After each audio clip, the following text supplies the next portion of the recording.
First of all, congratulations to everyone for the reason that you have started mains preparation. Results, all that thing we'll see later, but at least you have started the preparation. So I can easily say that you are ahead of your competitors, irrespective of the results. On the results day or soon after the results day, miracles will not happen. That, yeah, you have cleared, and suddenly God will give you all the powers to like prepare very well and make up for what you have lost. No, it will not happen like that. We have to be doing our karma. We have to be doing our duty. So if the results is positive, it will help us. If the result is negative, again, it will reinforce to work hard. So that is what we have to look for. And second thing, since you are preparing for this one, I know you are pretty confident of your score that you will clear. So, secondly, congratulations is for clearing the prelims also. That you are pretty confident about it. Okay. But first thing first, so far what we have read for our prelims is all about like GS, basically GS, and we like start with GS, end with GS, and luckily we don't have the optional subject now. So in a way, it is helpful because you can completely focus on GS, mainly on current affairs, all that thing. But when it comes to two different papers, that is essay and ethics, what we have done so far, maybe sticking to our GS books or reading everyday newspaper, they will help, but in a very indirect way. Indirect way. Because in ethics and essay, knowledge base will help, but not to the extent that you will score only on the basis of knowledge. It is all about what you have seen in life and what's your personality mainly and your communication skills. So definitely not the verbal communication. So the, I mean, the written communication, how well you can express. So these are the things like which matter a lot in essay and ethics. And first of all, you have started with essay. That's very good point because GS you will manage somehow. And second thing, when you are writing the GS answers, you will write for 12 and a half marks, right? 12 and a half marks. 2 or 3 pages, 3 pages max, correct? And you have the liberty of, like starting the answer like very discreetly and end discreetly. ಅಂದ್ರೆ ನಿಮ್ಗೆ ಬರೆಯುವಾಗ ಬಹಳ ಏನಂತಂದ್ರೆ ಅದನ್ನೊಂಥರ ಸೂತ್ರದಲ್ಲಿ ಹಾಕಿ ಬರೆಯುವಂತ ಅವಶ್ಯಕತೆ ಇಲ್ಲ. ನಿಮ್ಗೆ ಕೆಲವೊಂದು ಮುತ್ತುಗಳನ್ನ ಕೊಟ್ಟಿರ್ತಾರೆ, ಆ ಮುತ್ತುಗಳನ್ನ ಜೋಡಿಸಿದ್ರೆ ಆಯ್ತು. ಆ ಸೂತ್ರದಲ್ಲಿ ಹಾಕುವಂತ ಅವಶ್ಯಕತೆ ಇಲ್ಲ. ದಾರ ಅಷ್ಟೊಂದು ಮ್ಯಾಟರ್ ಆಗಲ್ಲ. ಬರೀ ಏನಾಗುತ್ತೆ, ಆ ಮುತ್ತುಗಳನ್ನ ಅಲ್ಲಿ ಇಲ್ಲಿ ನಿಮ್ ಪೇಜ್ ಮೇಲೆ ಇಟ್ರೆ ಗೊತ್ತಾಗುತ್ತೆ, ಓಕೆ ಇವ್ರಿಗೆ ಗೊತ್ತಿದೆ ಅಂತ. ಬಟ್ ಎಸ್ಸೆ ಅನ್ನುವಂತ ಪೇಪರ್ ಬಂದಾಗ ಬರೀ ನಮ್ ನಾಲೆಜ್ ಸಾಕಾಗಲ್ಲ, ಬರೀ ಬುಕ್ಕಿಶ್ ನಾಲೆಜು ಸಾಕಾಗಲ್ಲ. ಅಲ್ಲಿ ಏನಂತಂದ್ರೆ ನಿಮ್ಗೆ ಗೊತ್ತಿರೋದನ್ನ ಎಷ್ಟು ಚೆನ್ನಾಗಿ ಸುದೀರ್ಘವಾಗಿ ಹೇಳ್ತೀರಾ ಅದು. ಕೆಲವೊಬ್ಬರಿಗೆ ನಾಲೆಜ್ ತುಂಬಾ ಇರುತ್ತೆ, ಬಟ್ ಅದನ್ನ ಎಕ್ಸ್ಪ್ರೆಸ್ ಮಾಡೋ ರೀತಿ ಗೊತ್ತಿರಲ್ಲ. ಅವ್ರಿಗೆ ನೀವು yes or no questions MCQs ಕೊಟ್ರೆ ಟಕ್ ಟಕ್ ಟಕ್ ಅಂತ ಟಿಕ್ ಮಾಡಿ ಹೋಗ್ತಾರೆ. ಆದ್ರೆ ನೀವು ಒಂದು ವಿಷಯವನ್ನ 1.5 ಗಂಟೆ ಎಳಿಬೇಕು ಅಂತಂದ್ರೆ ಆಗಲ್ಲ. ಎಳಿಬೇಕು ಅಂತಂದ್ರೆ ಅದನ್ನ ಸುದೀರ್ಘವಾಗಿ ಸಮಗ್ರವಾಗಿ ಅದರ ಬಗ್ಗೆ ಚಿಂತನೆ ಮಾಡೋದು ಅವ್ರಿಗೆ ಬರೋದಿಲ್ಲ. ಯಾಕಂತಂದ್ರೆ ಅವ್ರಿಗೆ ನಾಲೆಜ್ ಏನಂದ್ರೆ ಡಿಸ್ಕ್ರೀಟ್ ಟಕ್ ಟಕ್ ಟಕ್ ಟಕ್ ಇಷ್ಟರಲ್ಲೇ ಇರುತ್ತೆ. ಆದ್ರೆ ನೀವು ಒಬ್ಬ ಆಫೀಸರ್ ಆಗಿ ಹೋದಾಗ ಕೆಲವೊಂದು ಮೀಟಿಂಗ್ಗಳನ್ನ ಗಂಟೆಗಟ್ಲೆ ಅಥವಾ ದಿನಗಟ್ಲೆನೆ ಕೂತಿರ್ತೀರ. ಅಲ್ಲಿ ನಿಮಗೆ ಒಂದು ವಿಷಯದ ಬಗ್ಗೆ ಆಳ ಅಗಲ, ಆಮೇಲೆ ಅದರ ಹಿಂದೆ ಮುಂದೆ ಅದರ ಆಗು ಹೋಗು ಅದನ್ನೆಲ್ಲ ನೀವು ವಿಚಾರ ಮಾಡ್ಬೇಕಾಗ್ತದೆ. ಹೌದಾ? ಅದಕ್ಕೋಸ್ಕರ ಏನಂತಂದ್ರೆ ಎಸ್ಸೆಯನ್ನ ಇಲ್ಲಿ ನಮ್ಗೆ ಇಡ್ತಾರೆ. ಇದೊಂಥರ ಹೆಂಗಂದ್ರೆ 1.5 ಗಂಟೆ ಕುತ್ಕೋಬೇಕಲ್ವಾ?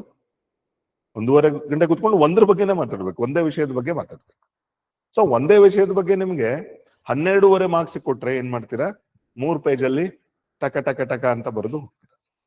ಸುಮಾರು ಜನ ಏನ್ ತಿಳ್ಕೊಳ್ತಾರೆ, ಈ 1.5 ಗಂಟೆಲೂ ಈ 10 ನಿಮಿಷ ಮಾಡಿರೋದನ್ನ ಮಾಡದೇ ಇರುತ್ತೆ ಅಂತ ಇಟ್ಕೊಂಡಿರ್ತಾರೆ. ಸೊ ಏನ್ ಮಾಡ್ತಾರೆ, ಟಕ ಟಕ ಟಕ ಅಂತ ಪಾಯಿಂಟ್ ನ ಸ್ವಲ್ಪ ಇಳಿಯಕ್ ಸ್ಟಾರ್ಟ್ ಮಾಡ್ತಾರೆ. ಹೌದು, ಅದು ಬೇಸಿಕ್ ನಾಲೆಜ್. ಅದು ನೀವು ಲಾಂಗ್ ಆನ್ಸರ್ ಅಲ್ಲಿ ಏನ್ ಬರೀತೀರಾ 12.5 ಮಾರ್ಕ್ಸ್ಗೆ, ಅದನ್ನೇ 125 ಮಾರ್ಕ್ಸ್ಗೆ ಇಲ್ಲಿ ಬರೆಯೋದಕ್ಕೆ ಪ್ರಯತ್ನ ಮಾಡ್ತೀರಾ, ಅದನ್ನ ಎಳೆಯೋದಕ್ಕೆ ಹೋಗ್ತೀರಾ. ಹೌದು, ಅದಂತೂ ಇರ್ಲೇಬೇಕು, ಅದಂತೂ ಇರ್ಲೇಬೇಕು. ಬಟ್ ಅದ್ರ ಜೊತೆಗೆ ಅಂದ್ರೆ ನಿಮ್ಮ ಪುಸ್ತಕದ ಆಚೆ, ಯಾಕಂದ್ರೆ ನೀವು GS ಅಲ್ಲಿ ಏನ್ ಆನ್ಸರ್ ಬರೀತೀರಾ ಆಲ್ಮೋಸ್ಟ್ ಒಂದಿಲ್ಲ ಒಂದು ಪುಸ್ತಕದಲ್ಲಿ ಸಿಕ್ಕೇ ಸಿಗುತ್ತೆ, ಒಂದಿಲ್ಲ ಒಂದು ನ್ಯೂಸ್ ಪೇಪರ್ ಅಲ್ಲಿ ಸಿಕ್ಕೇ ಸಿಗುತ್ತೆ. But beyond that you have to see. ಅದರ ಹೊರತಾಗಿ ಟೆಕ್ಸ್ಟ್ ಬುಕ್ ಅಲ್ಲಿ ಇಲ್ಲದೆ ಇರೋ ಸಂಗತಿಗಳು ಅಟ್ಲೀಸ್ಟ್ ಒಂದು 40-50% ನಿಮ್ಮ ಎಸ್ಸೆಲ್ ಕಾಣಿಸ್ಬೇಕು, ಈ ವಿಷಯಕ್ಕೆ ಸಂಬಂಧಪಟ್ಟಿದ್ದೇನೆ. But beyond the textbook ಅದೆಲ್ಲೂ ನಮ್ಗೆ ಹುಡುಕಿದ್ರೆ ಟೆಕ್ಸ್ಟ್ ಬುಕ್ ಅಲ್ಲಿ ಸಿಕ್ಕಿರ್ಬಾರ್ದು.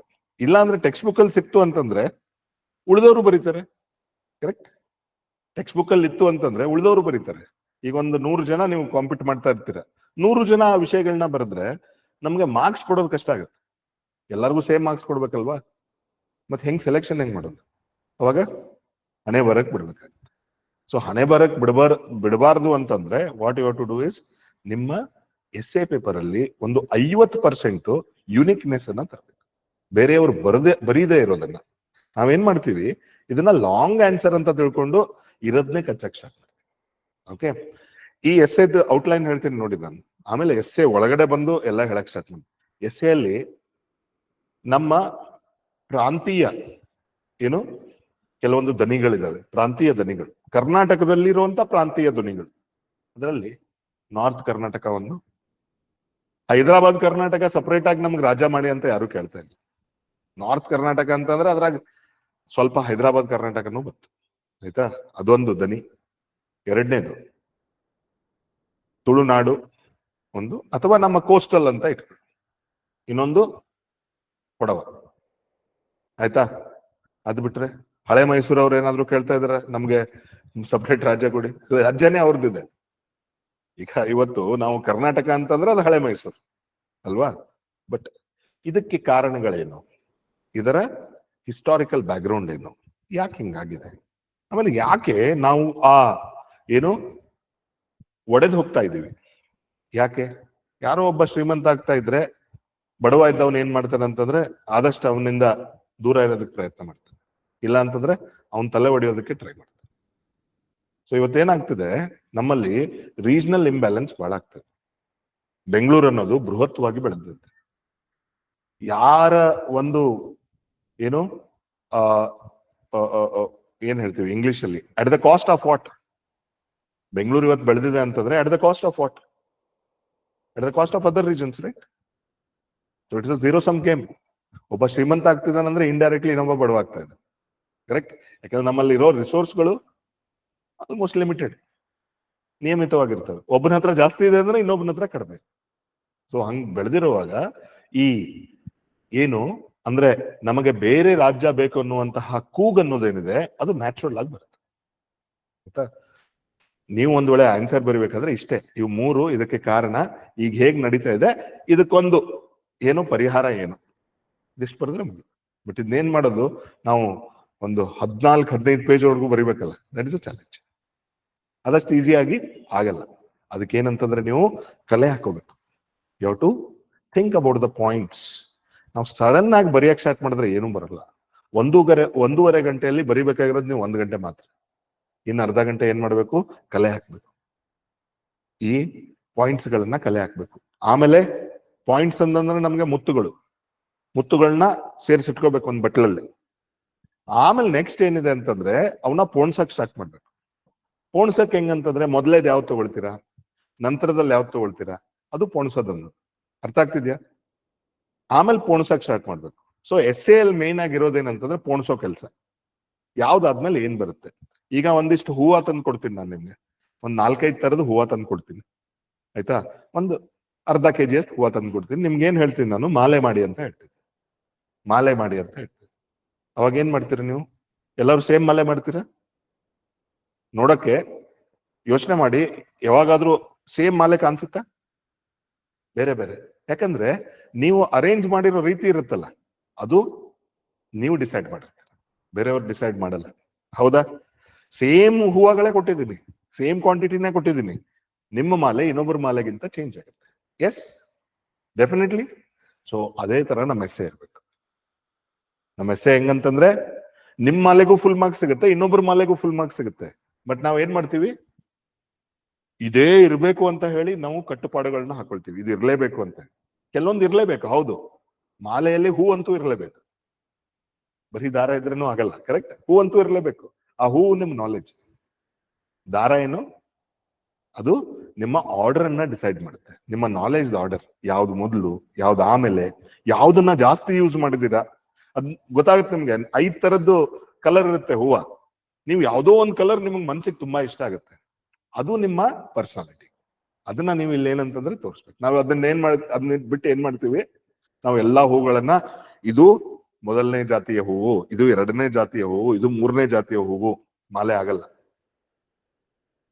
ನೀವು ಡಿಸೈಡ್ ಮಾಡ್ಬೇಕು ಯಾವ್ದನ್ನ ಮೊದಲು ಹಾಕ್ಬೇಕು, ಯಾವ್ದನ್ನ ಆಮೇಲೆ.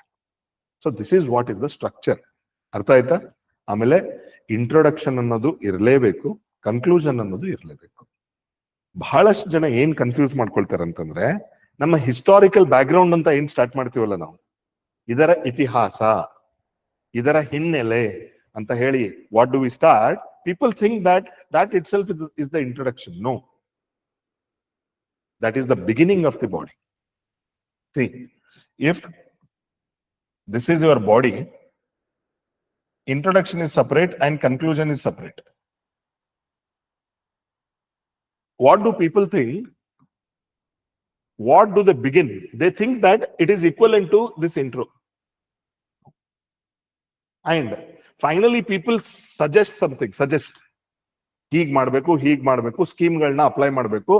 ಇಲ್ಲಿಗೆ ಈ ಸ್ಕೀಮ್ಗಳನ್ನ ಏನಾದ್ರು ಅಪ್ಲೈ ಮಾಡಿದ್ರೆ, if you apply these things, ನಮ್ಮ ಕರ್ನಾಟಕ ಅನ್ನೋದು ಸುವರ್ಣ ಕರ್ನಾಟಕ ಆಗುತ್ತೆ, ರಾಮರಾಜ್ಯ ಆಗುತ್ತೆ. No, that is not the conclusion. Conclusion is completely separate. Intro ಅನ್ನೋದು ಏನಂತಂದ್ರೆ, it is something which is talking about topic but not very seriously.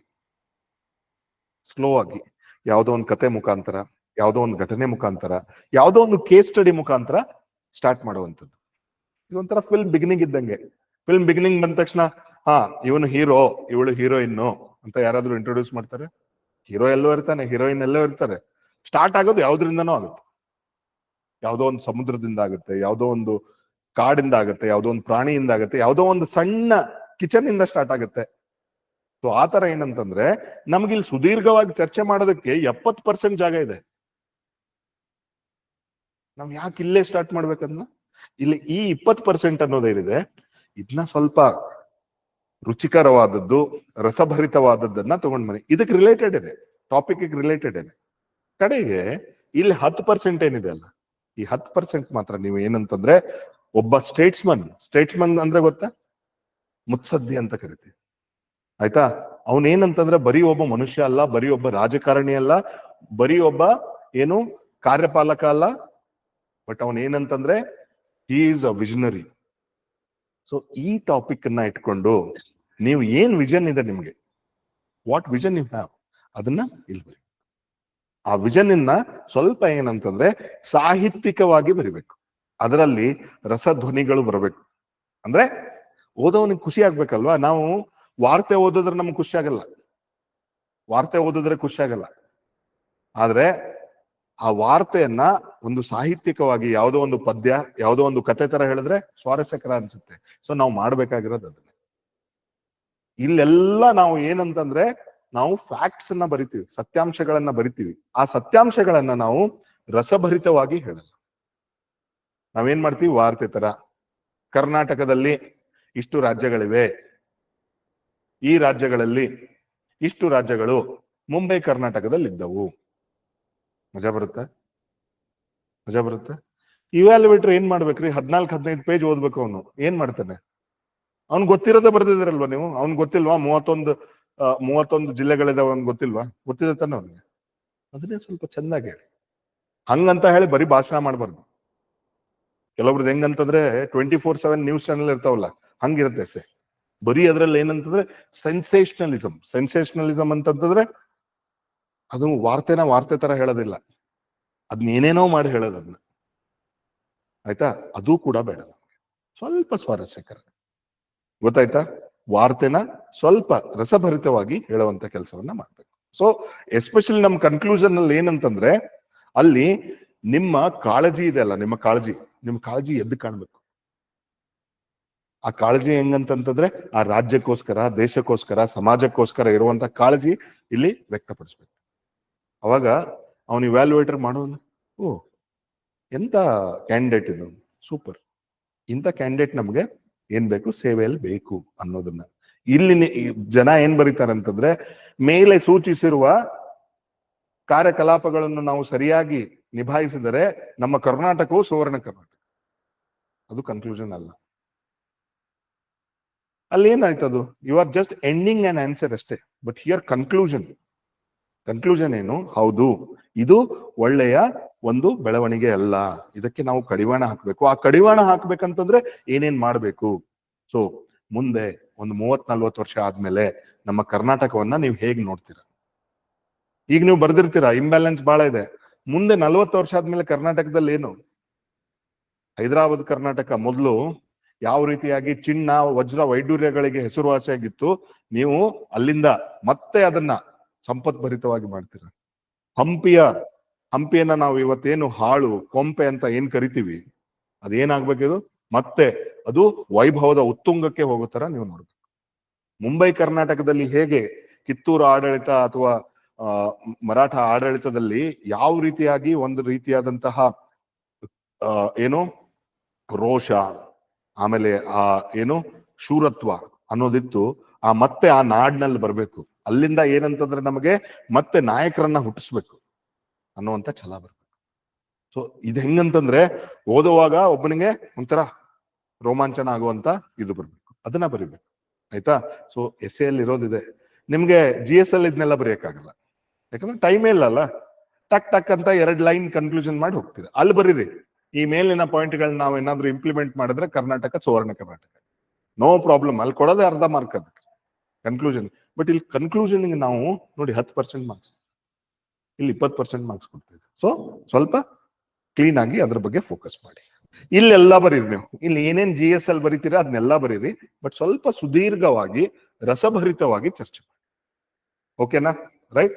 So coming to this topic ನಾವು, coming to this topic ಏನಿದೆ, topic ಹೆಸರು as the tapestry of regional identities.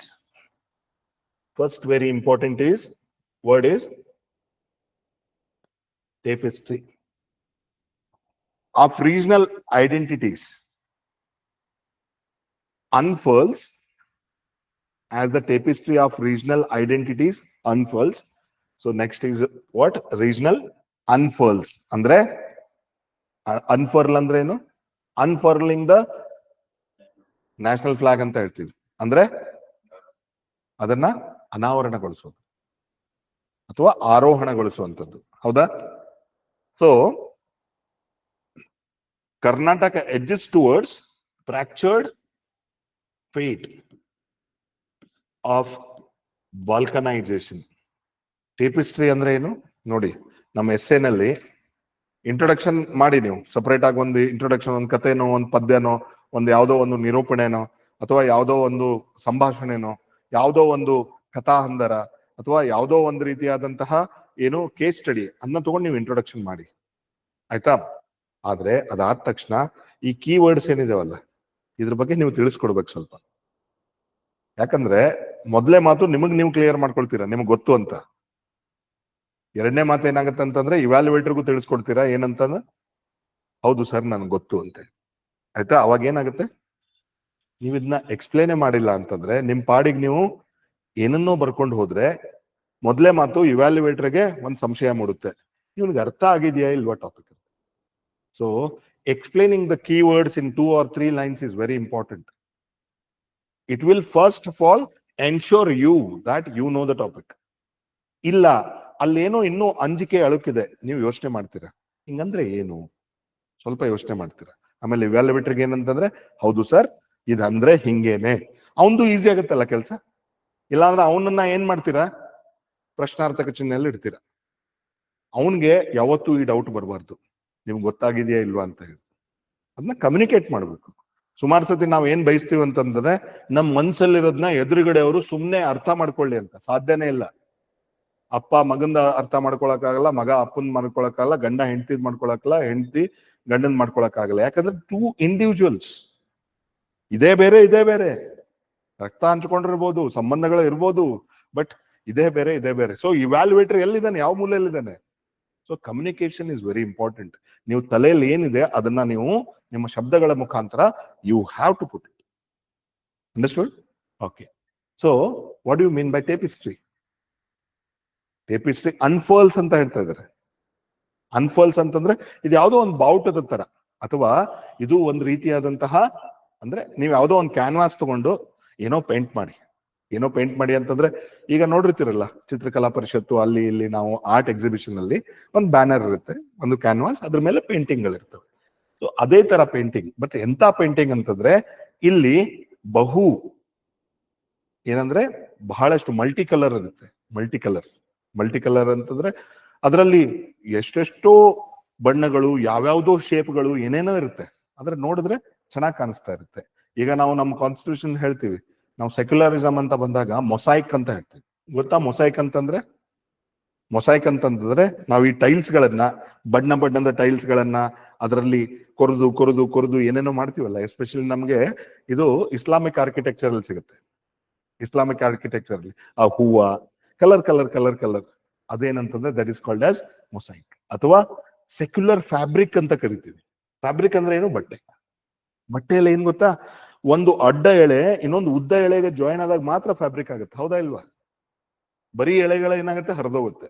So ನಮ್ದು ಹೆಂಗಂತಂದ್ರೆ ಹಿಂಗೆ view ಆಗಿದೆ ಅಂತಂದ್ರೆ ನೇಯ್ದಿದ್ದಾರೆ ಅದನ್ನ. ಸೊ ಅದೇ ರೀತಿಯಾದಂತಹ ಒಂದು ಏನು ಸಮಾಜ ನಮ್ಮ ಭಾರತದಲ್ಲಿದೆ. ಇದನ್ನ ನೀವು ಮಲ್ಟಿಕಲ್ಚರ್ ಅಂತ ಹೇಳಿ, ಮಲ್ಟಿಕಲ್ಚರ್ ಅಂತಂದ್ರೆ ಬಹು ಸಂಸ್ಕೃತಿ ಅಂತ ಹೇಳಿ, ಅಥವಾ ಮಲ್ಟಿ ರೀಜನಲ್ ಅಂತ ಹೇಳಿ, ಅಂದ್ರೆ ಬಹು ಪ್ರಾದೇಶಿಕ ಅಂತ ಹೇಳಿ, ಅಥವಾ ಮಲ್ಟಿ ಲಿಂಗ್ವಲ್ ಬಹುಭಾಷೀಯ ಅಂತ ಹೇಳಿ, ಅಥವಾ ಮಲ್ಟಿ ರಿಲಿಜಿಯಸ್ ಅಂದ್ರೆ ಬಹಳಷ್ಟು ನಮ್ಮಲ್ಲಿ ಧರ್ಮಗಳಿದಾವೆ, ಜಾತಿಗಳಿದಾವೆ, ಅದನ್ನೆಲ್ಲ ಹೇಳಿ. ಆದ್ರೂ ಕೂಡ ಇದು ಒಂದು. ಬರೀ ವೈಟ್ ಪೇಂಟ್ ಇಂದ ಚಿತ್ರ ಕಾಣಿಸಲ್ಲ. ಬರೀ ವೈಟ್ ಪೇಂಟ್ ಮಾಡಿ ಒಂದು ಬ್ಯಾನರ್ ಮೇಲೆ ವೈಟ್ ಪೇಂಟ್ ಏನಿರ್ತದೆ ಅದ್ರಲ್ಲಿ? ಯಾವ್ಯಾವ ಕಲರು, ಯಾವ್ಯಾವ ರೀತಿಯಲ್ಲಿ, ಯಾವ್ಯಾವ ಪ್ರಪೋರ್ಷನಲ್ ಬಂದ್ರೇನೆ ಅದೊಂದು ಏನಾಗುತ್ತೆ, ಅದೊಂದು ಚಿತ್ರ ಅಂತ ಕಾಣಿಸುತ್ತೆ. ಸೊ ನಮ್ದು ಭಾರತ್, ನಮ್ಮ ಏನು ಕರ್ನಾಟಕ ಅಷ್ಟೇ ಅಲ್ಲ, it is true with every state, right? It is true with every state, it is true with every country. ಎಲ್ಲಾ ಕಂಟ್ರಿಯಲ್ಲಿ ಬರೀ ಇದೇ ಜನಾಂಗದ್ದು ಅಥವಾ ಇದೇ ಜಾತಿಯ, ಇದೇ ಧರ್ಮದ, ಇದೇ ಭಾಷೆ ಮಾತಾಡುವಂತ ಜನ ಅಂತ ಸಿಗ್ತಾರೆ ಇವತ್ತು? We live in a cosmopolitan world. Cosmopolitan world ಅಂತಂದ್ರೆ ಬಹು ಸಂಸ್ಕೃತಿ. ಹೌದಾ ಇಲ್ವಾ? ಸೊ ಬೆಸ್ಟ್ ಎಕ್ಸಾಂಪಲ್ ನಮ್ಮ ಸಿಟಿಗಳು ಕೂಡ ಬಹು ಕಲ್ಚರಲ್. ಇಲ್ಲಿ ಹುಡುಕಿದ್ರೆ ಎಲ್ಲಾ ರಾಜ್ಯದಿಂದ ಒಬ್ಬೊಬ್ಬರಾದ್ರೂ ಸಿಗ್ತಾರೆ. ನೀವು ಒಂದು ಡಿಸ್ಟ್ರಿಕ್ಟ್ ಪ್ಲೇಸಿಗೆ ಹೋದ್ರೆ ಅಲ್ಲೂ ಕೂಡ ಎಲ್ಲಾ ರಾಜ್ಯದಿಂದ ಒಬ್ಬರಾದ್ರೂ ಸಿಗ್ತಾರೆ. ಹೌದಾ ಇಲ್ವಾ? ಎಲ್ಲಾ ಸಂಸ್ಕೃತಿಯ ಜನ ಸಿಗ್ತಾರೆ. ಹೌದಾ? ಇದನ್ನೇನಾದ್ರೂ ನಮ್ಗೆ ಏನಂತಂದ್ರೆ ಈಗ ಸೆಗ್ರಿಗೇಟ್ ಮಾಡಕ್ಕಾಗತ್ತಾ? ನೀವು ನಿಮ್ ಜಾಗಕ್ಕೆ ಹೋಗಿ, ನೀವು ಇದಕ್ಕೆ ಹೋಗಿ, ಚಾನ್ಸೇ ಇಲ್ಲ. Because our constitution gives us this particular what right. ನಾವು ಎಲ್ಲಾದ್ರೂ ಬದುಕೋಬಹುದು, ಎಲ್ಲಾದ್ರೂ ಹೋಗಿರ್ಬೋದು, ಯಾವುದೇ ರೀತಿ ಅದನ್ನ ಪರ್ಮಿಷನ್ ತಗೊಳ್ಳೋ ಅವಶ್ಯಕತೆ ಇಲ್ಲ. ಕರೆಕ್ಟಾ? ಸೊ ಹಂಗಾಗಿ we have that secular fabric. So ಅದನ್ನ ನೀವು ಟೇಪಿಸ್ಟ್ರಿ ಅಂದ್ರೆ ಏನು, ಈ ಪಟಚಿತ್ರ ಅನ್ನುವಂಥದ್ದಂದ್ರೆ ಏನು ಅನ್ನೋದನ್ನ ನೀವು ಏನ್ ಮಾಡ್ಬೇಕು, ಮೊದಲು ಹೇಳ್ಬೇಕು. ಎರಡೇ ಲೈನ್ ಅಲ್ಲಿ ಹೇಳಿದ್ರು ಸಾಕು. ದೆನ್ ರೀಜನಲ್ ಐಡೆಂಟಿಟಿ ಅಂತಂದ್ರೆ ಒಂದು ಪ್ರದೇಶಕ್ಕೆ ಅಥವಾ ಒಂದು ಮಣ್ಣಿಗೆ ನಮ್ಮನ್ನ ನಾವು ಹೊಂದಿಸ್ಕೊಂಡ್ರೆ, ಅಥವಾ ನಮ್ಮನ್ನ ನಾವು ಅದಕ್ಕೆ ಆರೋಪಿಸ್ಕೊಂಡ್ರೆ, if you belong to that thing, so that is, for example, I am from north Karnataka. ಹೌದು, ನನ್ ಬಾಯಿಗೆ ಬಂದ್ಬಿಡುತ್ತದು. ಆಮೇಲೆ ನಾನು ಕರ್ನಾಟಕದವನು, ಆಮೇಲೆ ನಾನು ಭಾರತದವನು, ಆಮೇಲೆ ನಾನು ವಿಶ್ವ ಮಾನವ. ಇಲ್ಲೆಲ್ಲ ಇಷ್ಟ ಮಾಡ್ತೀವಿ. ಹೊರಗಡೆ ಬೇರೆ ದೇಶಕ್ಕೆ ಹೋಗಿರ್ತೀವಿ. ಬೇರೆ ದೇಶಕ್ಕೆ ಹೋದಾಗ ಯಾವನೋ ಒಬ್ಬ ಹಿಂದಿ ಮಾತಾಡೋನು, ತಮಿಳ್ ಮಾತಾಡೋನು, ಬೆಂಗಾಲಿ ಮಾತಾಡೋನು ಕಂಡ್ರೆ ಅವನು ಹೋಗಿ ಅಪ್ಕೊಂಡ್ಬಿಡ್ತೀವಿ. This is what is the human tendency. Correct? So regional identity ಅನ್ನೋದು ಏನಿರುತ್ತೆ ಅಂತಂದ್ರೆ ನಮ್ಮಲ್ಲಿ ಇದ್ದೇ ಇರುತ್ತೆ. ಅದೇ ಬೆಂಗಳೂರಿಗೆ ಬನ್ನಿ, ನಾರ್ತ್ ಕರ್ನಾಟಕದೆಲ್ಲಾದ್ರೂ ನನಗೆ ಭಾಷೆ ಕೇಳಿದ್ರೆ ಮೊದಲು ಕೇಳ್ತೀನಿ, ಯಾವ ರೂಪ ನಿಂದು ಅಂತ. ಕರೆಕ್ಟ್. ಅದೇ ನಾನು ನಮ್ಮ ಊರಿಗೆ ಹೋದ್ರೆ ನಾನು ಆಶ್ಚರ್ಯ ಆಗೋದೇ ಇಲ್ಲ. ಯಾಕಂತಂದ್ರೆ that is the least identity that I can have. Least identity ಅಂತಂದ್ರೆ ಅದನ್ನ ಬಿಟ್ಟು ನಾನು ಈ ಓಣಿಯವನು, ನಾನು ಈ ಮನೆಯವನು, ಈ ಮೂಲೆಯವನು, ಈ ರೂಮ್ ಅವನು ಅಂತ ಹೇಳಕ್ಕಾಗತ್ತೆ. So finally what I can tell about my region, because all these regions have some natural elements in it, which are what? Restricted to those things. Restricted. ಯಾವುದೋ ಒಂದು ಪರ್ಟಿಕ್ಯುಲರ್ ಇದಿರುತ್ತಲ್ಲ, ಅದು ಅಲ್ಲಿ ಮಾತ್ರ ಸಿಗುತ್ತೆ. ಅದನ್ನ ಹುಡ್ಕೊಂಡು ಹೋಗ್ಬೇಕು ನಾವು. ಯಾಕಂತಂದ್ರೆ we have such natural boundaries. So ಈ ನ್ಯಾಚುರಲ್ ಬೌಂಡ್ರೀಸ್ ಅಂತಂದ್ರೆ ಏನು? ನೈಸರ್ಗಿಕ ಅಡೆತಡೆಗಳು. ನೈಸರ್ಗಿಕ ಅಡೆತಡೆಗಳು. ಈಗ ಫಾರ್ ಎಕ್ಸಾಂಪಲ್ ನೀವು ಹಂಗ್ ಹುಡ್ಕೊಂಡು ಹೋದ್ರೆ ಪ್ರತಿ 30 ಕಿಲೋಮೀಟರ್ಗೆ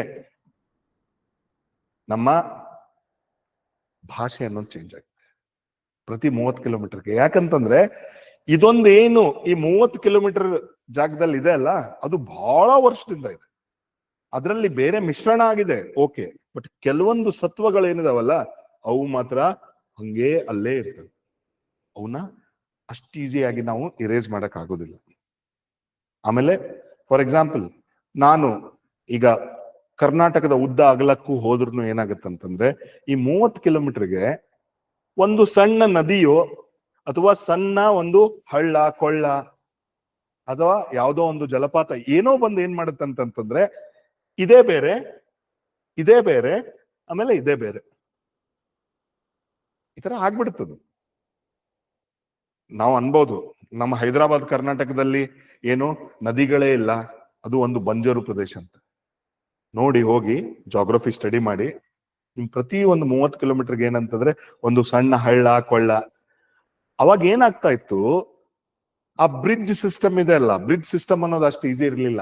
ಗುಡ್ಡ ಒಂದು ಮಧ್ಯದಲ್ಲಿ ಬಂತು ಅಂತಂದ್ರೆ ಸುರಂಗ ಮಾಡುವಂತಹ ಒಂದು ಪ್ರಮೇಯ ನಮ್ಮ ಹತ್ರ ಇರ್ಲಿಲ್ಲ. ಅಂದ್ರೆ ನದಿಗೆ ಅಡ್ಡಲಾಗಿ ಒಂದು ಬ್ರಿಡ್ಜ್ ಹಾಕೋದಾಗ್ಲಿ, ಒಂದು ಗುಡ್ಡಕ್ಕೆ ಸುರಂಗ ಹಾಕೋದಾಗ್ಲಿ, we didn't have that technology then. ಇವಾಗ ಏನಾಗ್ತಿತ್ತು, ಇವ್ರು ಇಲ್ಲೇ ಉಳಿತಾ ಇದ್ರು, ಇವ್ರು ಇಲ್ಲೇ ಉಳಿತಾ ಇದ್ರು. ಅಪ್ಪಿತಪ್ಪಿ ಏನಾದ್ರೂ ಇಲ್ಲಿ ಕ್ರಾಸ್ ಆದ್ರೆ ಇಲ್ಲಿ ಮತ್ತೆ ವಾಪಸ್ ಬರೋದು ಕಷ್ಟ ಆಗ್ತಾ ಇತ್ತು. ಆಯ್ತಾ? This is one thing. Second thing, political. For example ಈಗ ನಮ್ ಕರ್ನಾಟಕ ಅಂತ ತಗೊಂಡ್ರೆ best way of writing map ಅಲ್ವಾ?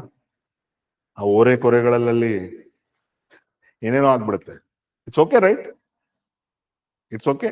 ಸೊ ಮೊದಲೇ ಮಾತು, ನೀವು ಮ್ಯಾಪ್ ಬರೆಯೋದಂತಂದ್ರೆ ಎಕ್ಸಾಕ್ಟ್ ಬರೆಯೋದಂತಂದ್ರೆ ಬರೀರಿ, ಇಲ್ಲ ಅಂದ್ರೆ ತಪ್ಪು ಬರೆಯಕ್ ಹೋಗ್ಬಿಡಿ. ರೈಟ್?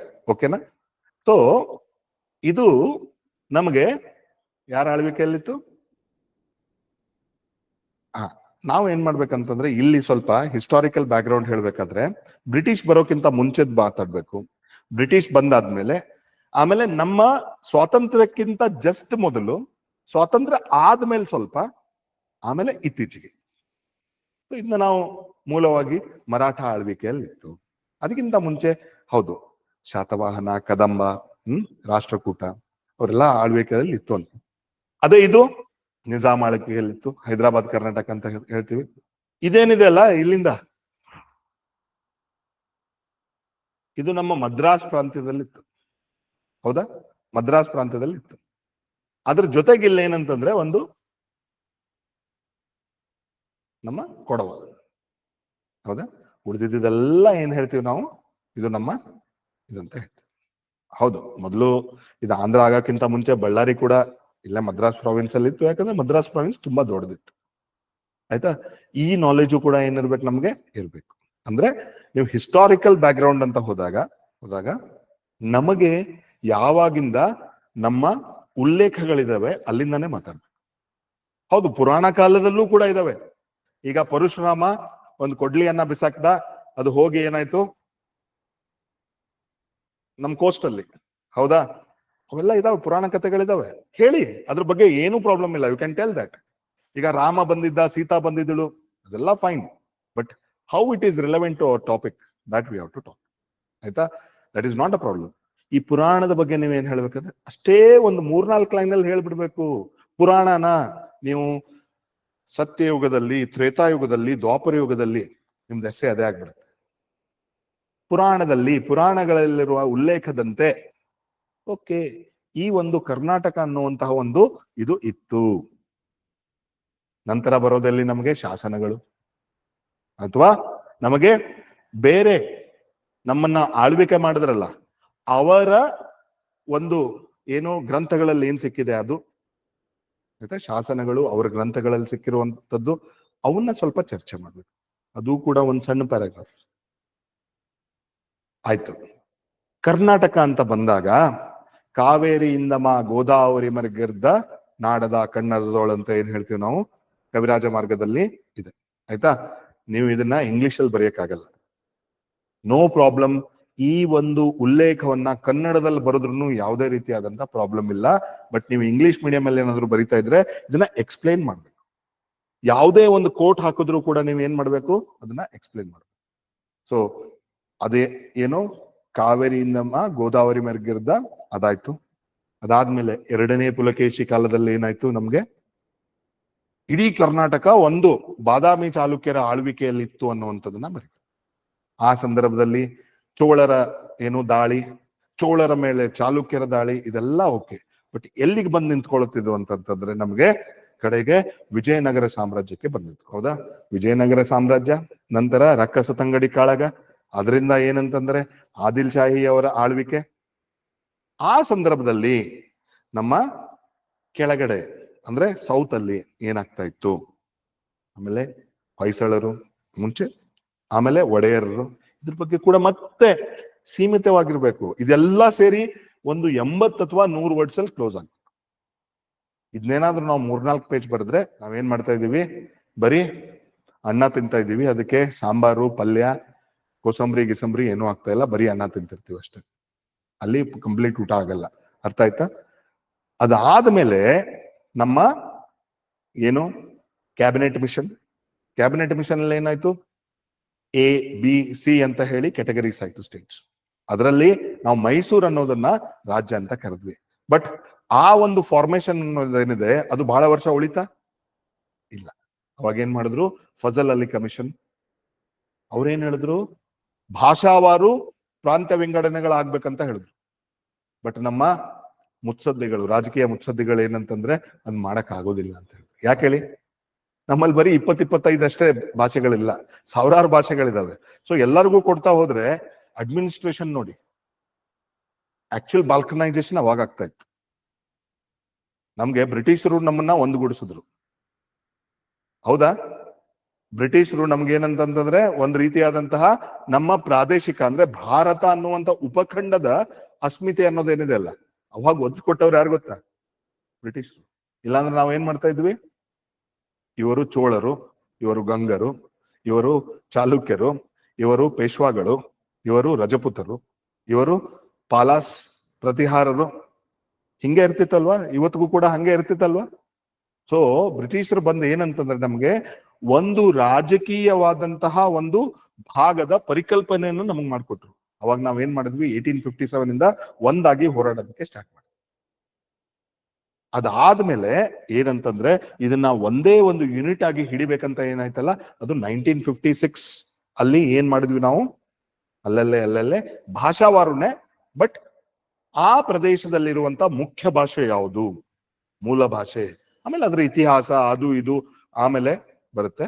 ಸೊ ನಾವೇನ್ ಮಾಡಿದ್ವಿ, ಒಂದಿಷ್ಟು ರಾಜ್ಯಗಳನ್ನ ಮಾಡಿದ್ವಿ. ಆ ರಾಜ್ಯಗಳನ್ನ ಮಾಡ್ಬೇಕಾದ್ರೆ ನೀವು ಹೇಳ್ಬೇಕು, ಮುಂಬೈ ಕರ್ನಾಟಕದಿಂದ ಇಂತಿಷ್ಟು ಪ್ರದೇಶಗಳು ಬಂದವು, ಹೈದರಾಬಾದ್ ಕರ್ನಾಟಕದಿಂದ ಇಂತಿಷ್ಟು ಪ್ರದೇಶಗಳು ಬಂದವು.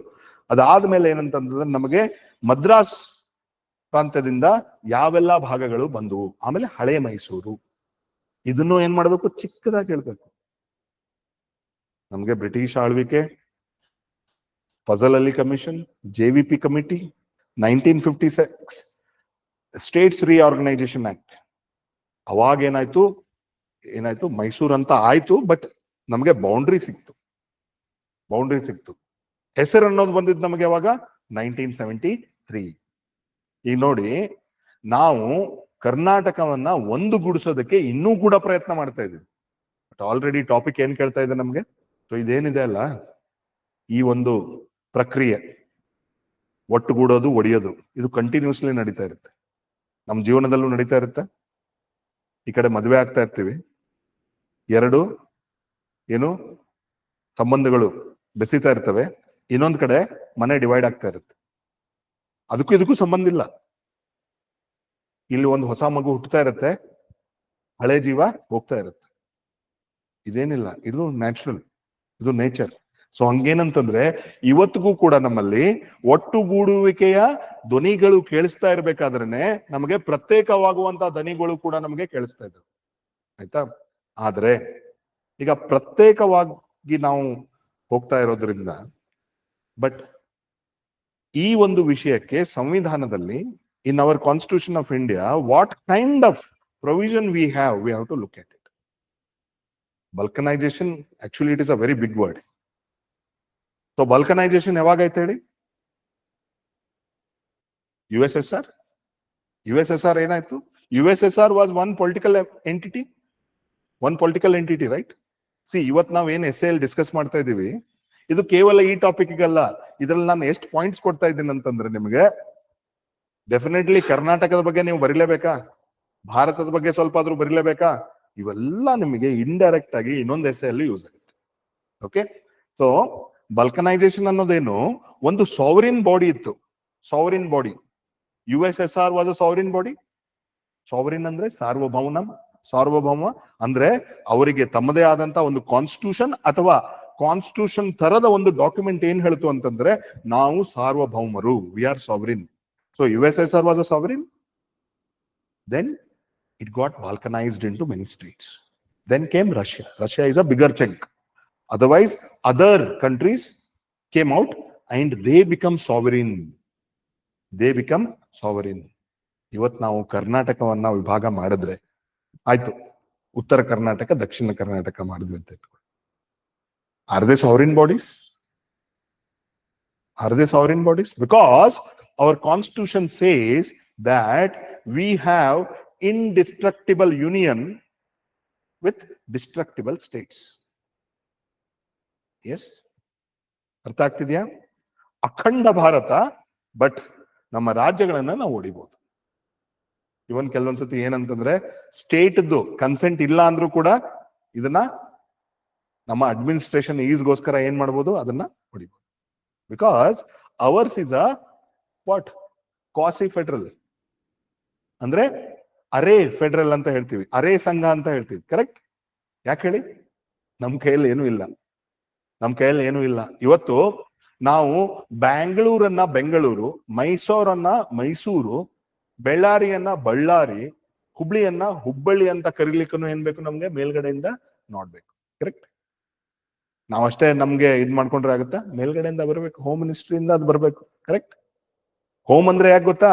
ಈ ಮನೆ ಅನ್ನೋದೇನಿದೆ, ಭಾರತ ಅನ್ನೋಂತ ಮನೆ ಅನ್ನೋದೇನಿದೆ, ಅದ್ರ ಮೇಲೆ ಆಡಳಿತ ಯಾರು ನಡೆಸ್ತಾರೆ? ಇಂಡೈರೆಕ್ಟ್ ಆಗಿ ಹೋಮ್ ಡಿಪಾರ್ಟ್ಮೆಂಟ್ ಅವ್ರು ನಡೆಸ್ತಾರೆ. ಅರ್ಥ ಆಗ್ತಿದ್ಯಾ? ಸೊ ಬಲ್ಕನೈಸೇಷನ್ ಅನ್ನೋದು ಇಲ್ಲಿ ಏನಾಯ್ತು ಅಂತಂದ್ರೆ, ಕೇವಲ ನಮಗೆ ಒಂಥರ ಸಾಂದರ್ಭಿಕ ಒಂದು ಪದ ಅಂತ ಉಪಯೋಗಿಸ್ಬೇಕು. But actually it is not balkanization, it is just division in the state. ಅರ್ಥ ಆಗ್ತಿದ್ಯಾ? ಸೊ ಯಾವ್ಯಾವ ವರ್ಡ್ಗಳಿಗೆ ಏನೇನಿದೆ ಅಂತ ಹೇಳಿ ಆಮೇಲೆ ಇದಕ್ಕೆ ಬರೋಣ. ಫ್ರಾಕ್ಚರ್ಡ್ ಅಂದ್ರೆ ಏನು ನೋಡಿ. ನಾನು ಆ ಮೀನಿಂಗ್ ಹೇಳ್ತಾ ನಿಮ್ಗೆ ಎಸ್ಸೆನೆ ಎಕ್ಸ್ಪ್ಲೇನ್ ಮಾಡ್ತಾ ಇದ್ದೀನಿ, ಪಾಯಿಂಟ್ಸ್ ಕೊಡ್ತಾ ಇದ್ದೀನಿ. ಆ ಪಾಯಿಂಟ್ಸ್ ಅನ್ನ ಹೆಣಿಯೋದು ನಿಮ್ ಕೆಲಸ. ಯಾಕಂದ್ರೆ ನಾನು ಹಿಂಗೆ ಹೆಣೀರಿ ಅಂತ ಹೇಳಿದ್ರೆ ನೀವು ಹೆಣಿಯಕ್ಕಾಗಲ್ಲ. ನಿಮ್ಗೆ ದೇವರು ಒಂದು ಬುದ್ಧಿ ಕೊಟ್ಟಿದ್ದಾನೆ, ಕರೆಕ್ಟಾ? ಅದೇ ಬುದ್ಧಿಯಿಂದ ನೀವು ಹೆಣಿಬೇಕು. ನಂತರ ಎಸ್ಸೆ ಬರೆದ್ರೆ ನನಗೆ ಎಷ್ಟು ಮಾರ್ಕ್ಸ್ ಬರುತ್ತೋ ಅಷ್ಟೇ ಬರುತ್ತೆ ನಿಮ್ಗೊಂದು, ನನಗಿಂತ ಒಳ್ಳೆ ಮಾರ್ಕ್ಸ್ ಬರುತ್ತೆ. ಅರ್ಥ ಆಯ್ತಾ? So fractured. ನಾವ್ ಯಾಕೆ ಫ್ರಾಕ್ಚರ್ಡ್ ಅಂದ್ರೆ, ಫ್ರಾಕ್ಚರ್ ಅಂದ್ರೆ ಮುರಿಯೋದು, ಕ್ರ್ಯಾಕ್ ಬರುವಂಥದ್ದು. ಸೊ ನಮ್ಮಲ್ಲಿ ಈಗ ಕ್ರ್ಯಾಕ್ ಅನ್ನೋದು ಯಾಕೆ ಬರ್ತಾ ಇದೆ? Crack Y? ಆ ಕ್ರ್ಯಾಕ್ ಅನ್ನೋದು ಯಾಕೆ ಬರ್ತಾ ಇದೆ? Identity crisis. Very good. ಅಂದ್ರೆ ನಮ್ಮ ಅಸ್ತಿತ್ವದಕ್ಕೆ ಪ್ರಶ್ನೆ, ಅಸ್ತಿತ್ವದ ಕೊರತೆ. ಇದು ಬರೀ ಸ್ಟೇಟ್ಸ್ಗಳಿಗಷ್ಟೇ ಇದೆಯಾ? ಬರೀ ಕೆಲವೊಂದು ಧರ್ಮಗಳಿಗಿದೆಯಾ? ಜಾತಿಗಳಿಗಿದೆಯಾ? ಎಲ್ಲಕ್ಕಿಂತ ಮೂಲವಾಗಿ ಒಬ್ಬ ಮನುಷ್ಯನಿಗಿದೆ. ನಿಮ್ ಮನೆಯಲ್ಲಿ ನಿಮ್ಗೆ ಅಸ್ತಿತ್ವ ಇರಲ್ಲ, ನೀವು ರೆಬಲ್ ಆಗ್ತೀರಾ. ಅದೇ ನೌಕರಿ ಸಿಗುತ್ತೆ, ತಿಂಗಳಿಗೆ 1 ಲಕ್ಷ ರೂಪಾಯಿ ಸಂಬಳ ಬರುತ್ತೆ, ಅಸ್ತಿತ್ವ ಬರುತ್ತಾ? ಬರ್ತಾ ಇಲ್ವಾ? ಹೋಗಿರೋ ಅಸ್ತಿತ್ವ ಬಡ್ಡಿ ಸಮೇತ ಬರುತ್ತಲ್ವಾ? So it is human tendency to what? Gain identity. ನನಗೆ ನನ್ನದೇ ಆದಂತಹ ಒಂದು ಗುರುತು ಇರ್ಬೇಕನ್ನುವಂಥದ್ದು ಕೇವಲ ಒಂದು ರಾಜ್ಯ, ದೇಶಕ್ಕೆ, ಒಂದು ಜಿಲ್ಲೆಗಲ್ಲ, ಪ್ರತಿಯೊಬ್ಬ ಮನುಷ್ಯನಿಗೂ. ಜೊತೆಗೆ C, one thing is identity. C, ನಾನು ಹೆಂಗ್ ಕನೆಕ್ಟ್ ಮಾಡ್ತಾ ಇದ್ದೀನಿ ನೋಡಿ. ಒಂದು ರಾಜ್ಯದಲ್ಲಿ ಕೆಲವೊಬ್ಬರಿಗೆ ಐಡೆಂಟಿಟಿ ಇಲ್ಲ ಅಂತಂದ್ರೆ ಐಡೆಂಟಿಟಿ ಅನ್ನೋ ಒಂದು ಪ್ರಶ್ನೆ ಇದೆ ಅಲ್ಲ, ದಟ್ ಪ್ರಾಬ್ಲಮ್ ಎಲ್ಲಿಂದ ಸ್ಟಾರ್ಟ್ ಆಗುತ್ತೆ? ಸೆಲ್ಫ್ ಇಂದ. ನಮ್ಮಲ್ಲಿ ಏನೇನ್ ಜಗತ್ನಲ್ಲಿ ದೊಡ್ಡ ದೊಡ್ಡದಾಗಿ ನಾವು ಇದನ್ನ ನೋಡ್ತೀವಲ್ಲ, ಪ್ರಾಬ್ಲಮ್ಗಳನ್ನ, ಆ ಪ್ರಾಬ್ಲಮ್ದು ಮೂಲ ಎಲ್ಲ ಅಂತಂದ್ರೆ ಒಬ್ಬ ಮನುಷ್ಯನಲ್ಲಿರುತ್ತೆ. ಅದೇನಾದ್ರೂ ಲೀಡರ್ ಅಲ್ಲಿ ಬಂತು ಅಂತಂದ್ರೆ ಆ ಲೀಡರ್ನ ಏನು ಇದಿದೆ ಪ್ರಾಬ್ಲಮ್, ಎಲ್ಲರದು ಪ್ರಾಬ್ಲಮ್ ಆಗುತ್ತೆ. ಜನರ ಪ್ರಾಬ್ಲಮ್ ಲೀಡರ್ ಪ್ರಾಬ್ಲಮ್ ಆಗಲ್ಲ. ಲೀಡರ್ ಪ್ರಾಬ್ಲಮ್ ಏನಾಗುತ್ತೆ? ಜನರ ಪ್ರಾಬ್ಲಮ್ ಆಗುತ್ತೆ. That is where the politics stands. ಅರ್ಥ ಆಗ್ತಿದ್ಯಾ? ಸೊ ಒಂದು ಐಡೆಂಟಿಟಿ, ಇನ್ನೊಂದು ನೋಡಿ, ಇವತ್ ನಾವು ಭಾರತದಿಂದ ಆಚೆಗೆ ಹೋದಾಗ ಒಬ್ಬ ಭಾರತೀಯ ಸಿಕ್ಕರೆ ನಾವು ಒಂದು ಪ್ರೀತಿಯಿಂದ, ಸ್ನೇಹದಿಂದ ನೋಡ್ತೀವಿ, ಹೌದಾ? ಅದೇ ಏರ್ಪೋರ್ಟಿಗೆ ಬಂದಾಗ, ವಾಪಸ್ ಇಂಡಿಯಾದಲ್ಲಿರುವಂತ ಏರ್ಪೋರ್ಟಿಗೆ ಬಂದಾಗ ಅವನಿಗೆ ಕಿಮ್ಮತ್ ಕೊಡ್ತೀವ? ಇಲ್ಲ. ಅದೇ ಅಲ್ಲಿಂದ ನಮ್ಮೂರಿಗೆ ಟ್ರೈನ್ ಹತ್ತೀವಿ, ನಮ್ಮ ಊರ ಅವನ್ ಪಕ್ಕದಲ್ಲಿ ಕೂತಿದ್ರೆ ಅಥವಾ ನಮ್ಮ ಜಿಲ್ಲೆ ಅವನ್ ಪಕ್ಕದಲ್ಲಿ ಕೂತಿದ್ರೆ ಕಿಮ್ಮತ್ ಕೊಡ್ತೀವ? ಇಲ್ಲ. ಆಯ್ತಾ? ನಿಮ್ ಊರಿಗೆ ಇಳಿತೀರಾ, ಬಸ್ ಸ್ಟ್ಯಾಂಡ್ಗೆ, ನಿಮ್ ಮನೆಗೆ ಹೋಗ್ತಾ ಇರ್ತೀರಾ, ನಿಮ್ ಊರವ್ರಿಗೆ ಕಿಮ್ಮತ್ ಕೊಡ್ತೀರಾ? ಮಾತಾಡ್ಸಿದ್ರು, ಯಾವಾಗ ಬಂದೆ ಅಂತ ಕೇಳಿದ್ರು, ಹಾ ಹಿಂಗ್ ಬಂದೆ, ಹಾ ಇದ್ರಲ್ಲಿ ಹೋಗ್ತೀವಿ. ಕರೆಕ್ಟಾ? ಮನೇಲಿ ಹೋದ್ರೆ ಸೊ ನಮ್ಮಲ್ಲಿ ಡಿವಿಷನ್ ಎಲ್ಲೂವರೆಗೂ ಆಗುತ್ತಂತಂದ್ರೆ ಕೇವಲ ಪ್ರದೇಶದ ಬೇಸಿಸ್ ಮೇಲಲ್ಲ. ಈಗ ಇಬ್ರು ಫ್ರೆಂಡ್ಸ್ ಆಗ್ತೀರಾ, ಬಹಳ ಹೊತ್ತು ಮಾತಾಡ್ತೀರಾ, ಒಂದು ಸ್ನೇಹ ಸಂಬಂಧ ಅನ್ನೋದು ಬೆಳೆಯುತ್ತೆ. ಅವಾಗ ನಿನ್ ಜಾತಿ ಯಾವುದು, ನನ್ ಜಾತಿ ಯಾವುದು, ನೀವಿಬ್ರು ಒಂದಾಗಿ ಇನ್ನೊಂದ್ ಜಾತಿ ಮೇಲೆ ಏನು ಅಂದ್ರೆ ಅವ್ರ ಬಗ್ಗೆ ತಪ್ಪು ಮಾತಾಡೋದಾಗ್ಲಿ, ಹೀಯಾಳಿಸಿ ಮಾತಾಡೋದಾಗ್ಲಿ ಆಗುತ್ತೆ. ಅಥವಾ ಸಿಂಪಲ್ ಡಿವಿಷನ್, ಗಂಡು ಹೆಣ್ಣು, ನಾವು ಜೋಕ್ಸ್ ಅನ್ನ ಕ್ರಾಕ್ ಯಾವ್ದು ಮಾಡ್ತೀವಿ? ಇನ್ನೊಂದು ಜನರ ಮೇಲೆ ನೋಡ್ತೀವಿ. So man is a discriminatory being. ಈ ಮನುಷ್ಯನಿಗೆ ಹೆಂಗಂತಂದ್ರೆ ಕೂಡಿ ಬಾಳಕ್ಕಿಂತ ಡಿಸ್ಕ್ರಿಮಿನೇಟ್ ಮಾಡಿ ಬಾಳೋದೇನಿದೆ ಅಲ್ಲ, ಅದು tendency. That is a tendency. ಯಾಕೆ ಗೊತ್ತಾ? Finally you are individual. ನಾನೇನಾದ್ರೂ ಈಗ ಕ್ರೈಸ್ತ ಧರ್ಮದಲ್ಲಿ ಹುಟ್ಟಿದ್ರೆ ನನಗೆ ಕ್ರೈಸ್ತ ಧರ್ಮನೇ ಗ್ರೇಟ್ ಅನ್ಸುತ್ತೆ. ಅದೇ ಬಂದ್ ಹೇಳ್ತಾರೆ, ಇಲ್ಲಪ್ಪ ನೀನ್ ಕ್ರೈಸ್ತ ಧರ್ಮ ಅಲ್ಲ, ನೀನ್ ಇಸ್ಲಾಂ ಧರ್ಮ ಅಂತ. ನಿಮ್ ತಲೆ ಹೆಂಗ್ ಚೇಂಜ್ ಆಗುತ್ತೆ ಅಂತಂದ್ರೆ, ಹೌದು ನಾನು ಇಸ್ಲಾಂ ಧರ್ಮದಿಂದಾನೆ ಅಂದ್ರೆ ಅದೇ ಗ್ರೇಟ್ ಅಂತ. ಮತ್ತೊಂದ್ಸತಿ ಬಂದ್ ಹೇಳ್ತಾರೆ, ಇಲ್ಲ ತಪ್ಪು ರೆಕಾರ್ಡ್ ಆಗಿದೆ, ನೀನ್ ಇಸ್ಲಾಂ ಧರ್ಮ ಅಲ್ಲ, ನಿನ್ ಹಿಂದೂ ಧರ್ಮ ಅಂತ ಹೇಳಿ. ಅವಾಗ ಏನಾಗುತ್ತೆ? ಹಿಂದೂ ಧರ್ಮನೇ ಇದು. ಆಯ್ತಾ? ರೀಜನಲ್ ಐಡೆಂಟಿಟಿ, ನಾನು ನಾರ್ತ್ ಕರ್ನಾಟಕದಲ್ಲಿ ಹುಟ್ಟಿದೀನಿ ಅಂತಂದ್ರೆ ಒಂಥರ ಗಂಡು ಮೆಟ್ಟಿದ ನಾಡು ಅನ್ನೋದು ನನಗಿದು. ಅವಾಗ ಏನಾಗುತ್ತೆ? ಸೌತ್ ಕರ್ನಾಟಕದ ಬಗ್ಗೆ ನನ್ಗೇನ್ ಬರುತ್ತೆ? ತಾತ್ಸಾರ ಬರುತ್ತೆ. ಕೋಸ್ಟಲ್ ಕರ್ನಾಟಕ ಅಲ್ಲೇನಂತಂದ್ರೆ ಬುದ್ಧಿವಂತರ ಜಿಲ್ಲೆಗಳು ಅಂತ ಹೇಳ್ತೀವಿ ನಾವು. ಅದನ್ನ ಹೇಳಿ ಹೇಳಿ ಹೆಂಗ್ ಮಾಡ್ತೀವಿ ಅಂತಂದ್ರೆ ಅವ್ರನ್ನ ನಮ್ ತಲೆ ಮೇಲೆ ಕೂರ್ಸ್ಕೊತೀವಿ. ಅವ್ರಿಗೆ ಇಂಡೈರೆಕ್ಟ್ಲಿ ಏನ್ ಆಗಕ್ ಸ್ಟಾರ್ಟ್ ಆಗತ್ತೆ ಅಂತಂದ್ರೆ, ಈ ಪಶ್ಚಿಮ ಘಟ್ಟದ ಮೇಲೆ ಏನಿದಾರಲ್ಲ ಜನ, ಅವರೆಲ್ಲ ದಡ್ರು, ಅವರೆಲ್ಲ ಕಳ್ರು ಅನ್ನುವಂಥದ್ದು. ಸೊ ಅಲ್ಲಲ್ಲಿ ನನ್ನ ಅನುಭವಕ್ಕೆ ಬಂದಿರೋದನ್ನ ನಾನು ಹೇಳ್ತಾ ಇದ್ದೀನಿ. ಆಯ್ತಾ? ನಾರ್ತ್ ಕರ್ನಾಟಕದವ್ರಿಗೆ ಏನ್ ಅನ್ಸುತ್ತೆ ಸೌತ್ ಕರ್ನಾಟಕದವ್ರು ಅಂತಂದ್ರೆ, ರಾಜಕೀಯವಾಗಿ ಅವರು ಬಹಳ ಇದ್ ಮಾಡ್ಕೊಳ್ತಾರೆ, ತಮ್ದು ಇದ್ ನೋಡ್ಕೊಳ್ತಾರೆ, ನಯ ವಂಚಕರು ಅಂತ ನಾವ್ ಹೇಳ್ತೀವಿ. ಅಂದ್ರೆ ನಮ್ಗೆ ಏನ್ ಗೊತ್ತಾ? ಇನ್ನೊಬ್ಬರನ್ನ ಬೈಯೋದಕ್ಕೆ ರೀಸನ್ ಬೇಕು, ಇನ್ನೊಬ್ಬರನ್ನ ಡಿಸ್ಕ್ರಿಮಿನೇಟ್ ಮಾಡೋದಕ್ಕೆ ರೀಸನ್ ಬೇಕು. ಅವಾಗ ಏನಾಗುತ್ತೆ? ನಮ್ಮ ಐಡೆಂಟಿಟಿನ ಸ್ಟ್ರಾಂಗ್ ಮಾಡೋದಕ್ಕೆ ಸ್ಟಾರ್ಟ್ ಮಾಡ್ತೀವಿ ಬಿಕಾಸ್ ಆಫ್ ದಿಸ್. ಅದಕ್ಕೆ ಕನಕದಾಸರಾಗ್ಲಿ, ಬಸವಣ್ಣವರಾಗ್ಲಿ ಏನ್ ಹೇಳಿದ್ರು? ವಿಶ್ವ ಮಾನವರಾಗಿ ಅಂತ. ಕುವೆಂಪು ಅವರು ಕೂಡ ವಿಶ್ವ ಮಾನವರಾಗಿ ಅಂತ ಹೇಳಿದ್ರು, ಹೌದಾ? ಬಟ್ ಏನ್ ಮಾಡೋದು? ಈ ದೇಹ, ಈ ಮಾಂಸ, ಈ ರಕ್ತ, ಇವೆಲ್ಲ ಹೆಂಗಂತಂದ್ರೆ ನಾವು ಹಂಚ್ಕೊಂಡು ಇಷ್ಟು ವರ್ಷ ಈ ಒಂದು ಸಂಸ್ಕೃತಿಯಲ್ಲಿ ಬೆಳೆದಿರೋದ್ರಿಂದ ಈ ಒಡೆಯುವಂತದ್ದಿದೆ ಅಲ್ಲ, ಒಡೆದು ಆಳೋದಂತ ಅಲ್ಲ, ಒಡೆದು ಬದುಕುವುದು, ಅದು ನಮ್ಮ ನಿಮ್ಮೆಲ್ಲರ ಒಂದು ಬೇಸಿಕ್ ನೇಚರ್ ಆಗ್ಬಿಟ್ಟಿದೆ. ಸೊ ಹಂಗಿರೋವಾಗ ನನಗ್ ನಂದೇ ದೊಡ್ಡದು ಅಲ್ವಾ, ನನಗ್ ನಾನೇ ಗ್ರೇಟ್, ನನಗ್ ನಾನೇ ರಾಜ ಅನ್ನುವಂಥದ್ದು ಬಂದಾಗ ಏನಾಗುತ್ತೆ? ಈಗ ಆಯ್ತು, ಒಂದು ರೀಜನ್ ಅಂತ ಹೇಳ್ತೀವಿ, ನಾಳೆ ಆ ರೀಜನಲ್ ಪ್ರಾಬ್ಲಮ್ ಇಲ್ವಾ? ಅದೇ ರೀಜನಲ್ ಪ್ರಾಬ್ಲಮ್ ಇಲ್ವಾ? ಓಕೆ, ಈಗ ನಾವು ತುಳುನಾಡು ಮಾಡಿದ್ವಿ, ಕೇಂದ್ರ ಸ್ಥಾನ ಯಾವ್ದು ಮಾಡೋದು? ಹೊಡೆದಾಟ ಆಗಲ್ವಾ? ತೆಲಂಗಾಣ ಆಯ್ತು, ಸ್ಟೇಟ್ ಹೆಡ್ ಕ್ವಾರ್ಟರ್ಸ್ ಎಲ್ಲಿ ಮಾಡೋದು? ವೇರ್? ಅವಾಗ ಏನಾಗುತ್ತೆ? ಡಿಸ್ಟ್ರಿಕ್ಟ್ ಫೈಟ್ ಆಗುತ್ತೆ. ಈಗ ಕರ್ನಾಟಕದಲ್ಲಿ IIT ಬರ್ತಾ ಇತ್ತು, ನಾರ್ತ್ ಕರ್ನಾಟಕದಲ್ಲೇ ಬರ್ಬೇಕಂತ ಇತ್ತ, ಕರೆಕ್ಟ್? ಏನಾಯ್ತು? ರಾಯಚೂರಿಗೆ ಬರ್ಬೇಕಂತ ಇತ್ತು, ಎಲ್ಲಿಗೆ ಬಂತು? ಈಗ ಧಾರವಾಡ ರಾಯಚೂರು ರೈವಲ್ಸ್, ಅದು ಬಿಡಿ, ಅದನ್ನೇನ್ ಮಾಡ್ತೀರಾ? ಈಗ ಹೀರೋಗಳ ಮಧ್ಯ, ನಮ್ಮ ಐಕಾನ್ಸ್ಗಳ ಮಧ್ಯ, ರೋಹಿತ್ ಶರ್ಮಾ ವಿರಾಟ್ ಕೊಹ್ಲಿ ಇಬ್ರು ಒಳ್ಳೆ ಫ್ರೆಂಡ್ಸ್, ಫ್ಯಾನ್ಸ್ಗಳಲ್ಲಿ ಡಿವಿಷನ್. MS ಧೋನಿ ವಿರಾಟ್ ಕೊಹ್ಲಿ ಒಳ್ಳೆ ಸ್ನೇಹಿತರು. RCB ದುಡ್ಡು ಮಾಡುತ್ತೆ, ಚೆನ್ನೈ ಸೂಪರ್ ಕಿಂಗ್ಸ್ ದುಡ್ಡು ಮಾಡುತ್ತೆ, ಹೊಡೆದಾಡೋರು ಯಾರು? ಸೊ ಇದೇನಂತಂದ್ರೆ ದಡ್ಡತನ ಅಥವಾ ಅಜ್ಞಾನ, ಇಗ್ನೋರೆನ್ಸ್. ನಮ್ಗೆ ಗೊತ್ತೇ ಇಲ್ಲ ಹೆಂಗೆ ಕೊಲಾಬರೇಟಿವ್ ಆಗಿ ಬದುಕಬೇಕನ್ನೋದು ನಮ್ಗೆ ಗೊತ್ತೇ ಇಲ್ಲ. ನಾವೇನ್ ಮಾಡ್ತೀವಿ? Always V compete, we don't collaborate with each. ಅರ್ಥ ಆಗ್ತಿದ್ಯಾ? ಸೊ ನಾನು ಈ ಒಂದು ಟಾಪಿಕ್ಗೆ ಒಬ್ಬ ಮಾನವ ಸಹಜ ಏನು ತುಡಿತಗಳು ಅಥವಾ ನೇಚರ್ ಅನ್ನೋದೇನಿರುತ್ತಲ್ಲ, ಅದು ಹೇಗೆ ಕಾರಣ ಅಂತ. ಈಗ ಉತ್ತರ ಕರ್ನಾಟಕ ಅನ್ನೋದು ಹೌದು, ನನ್ನ ಇದ್ರಲ್ಲೂ ಇದೆ. ಆದ್ರೆ ಒಂದಿಷ್ಟು ವರ್ಷಗಳ ಹಿಂದೆ ಒಬ್ಬ ಮಿನಿಸ್ಟ್ರು ಉತ್ತರ ಕರ್ನಾಟಕ ಅನ್ನೋ ಜಿಲ್ಲೆ ಆಗ್ಬೇಕು ಅಂತ ಹೇಳಿ ಬಂದು, ಅದು ನ್ಯೂಸ್ ಐಟಮ್ ಆಯ್ತಾ? ಹಂಗಂತ ಹೇಳಿ ಬೇರೆಯವ್ರ ಮನದಲ್ಲಿ ಇಲ್ವಾ? ಬಟ್ ಒಬ್ಬ ರಾಜಕೀಯ ವ್ಯಕ್ತಿ, ಒಬ್ಬ ನಾಯಕ ಅದನ್ನ ಹೇಳಿದ್ರೆ ಅದಕ್ಕೆ ಏನ್ ಸಿಗುತ್ತೆ? ಅದಕ್ಕೊಂದು ಗರಿಮೆ ಸಿಗುತ್ತೆ, ಆಯ್ತಾ?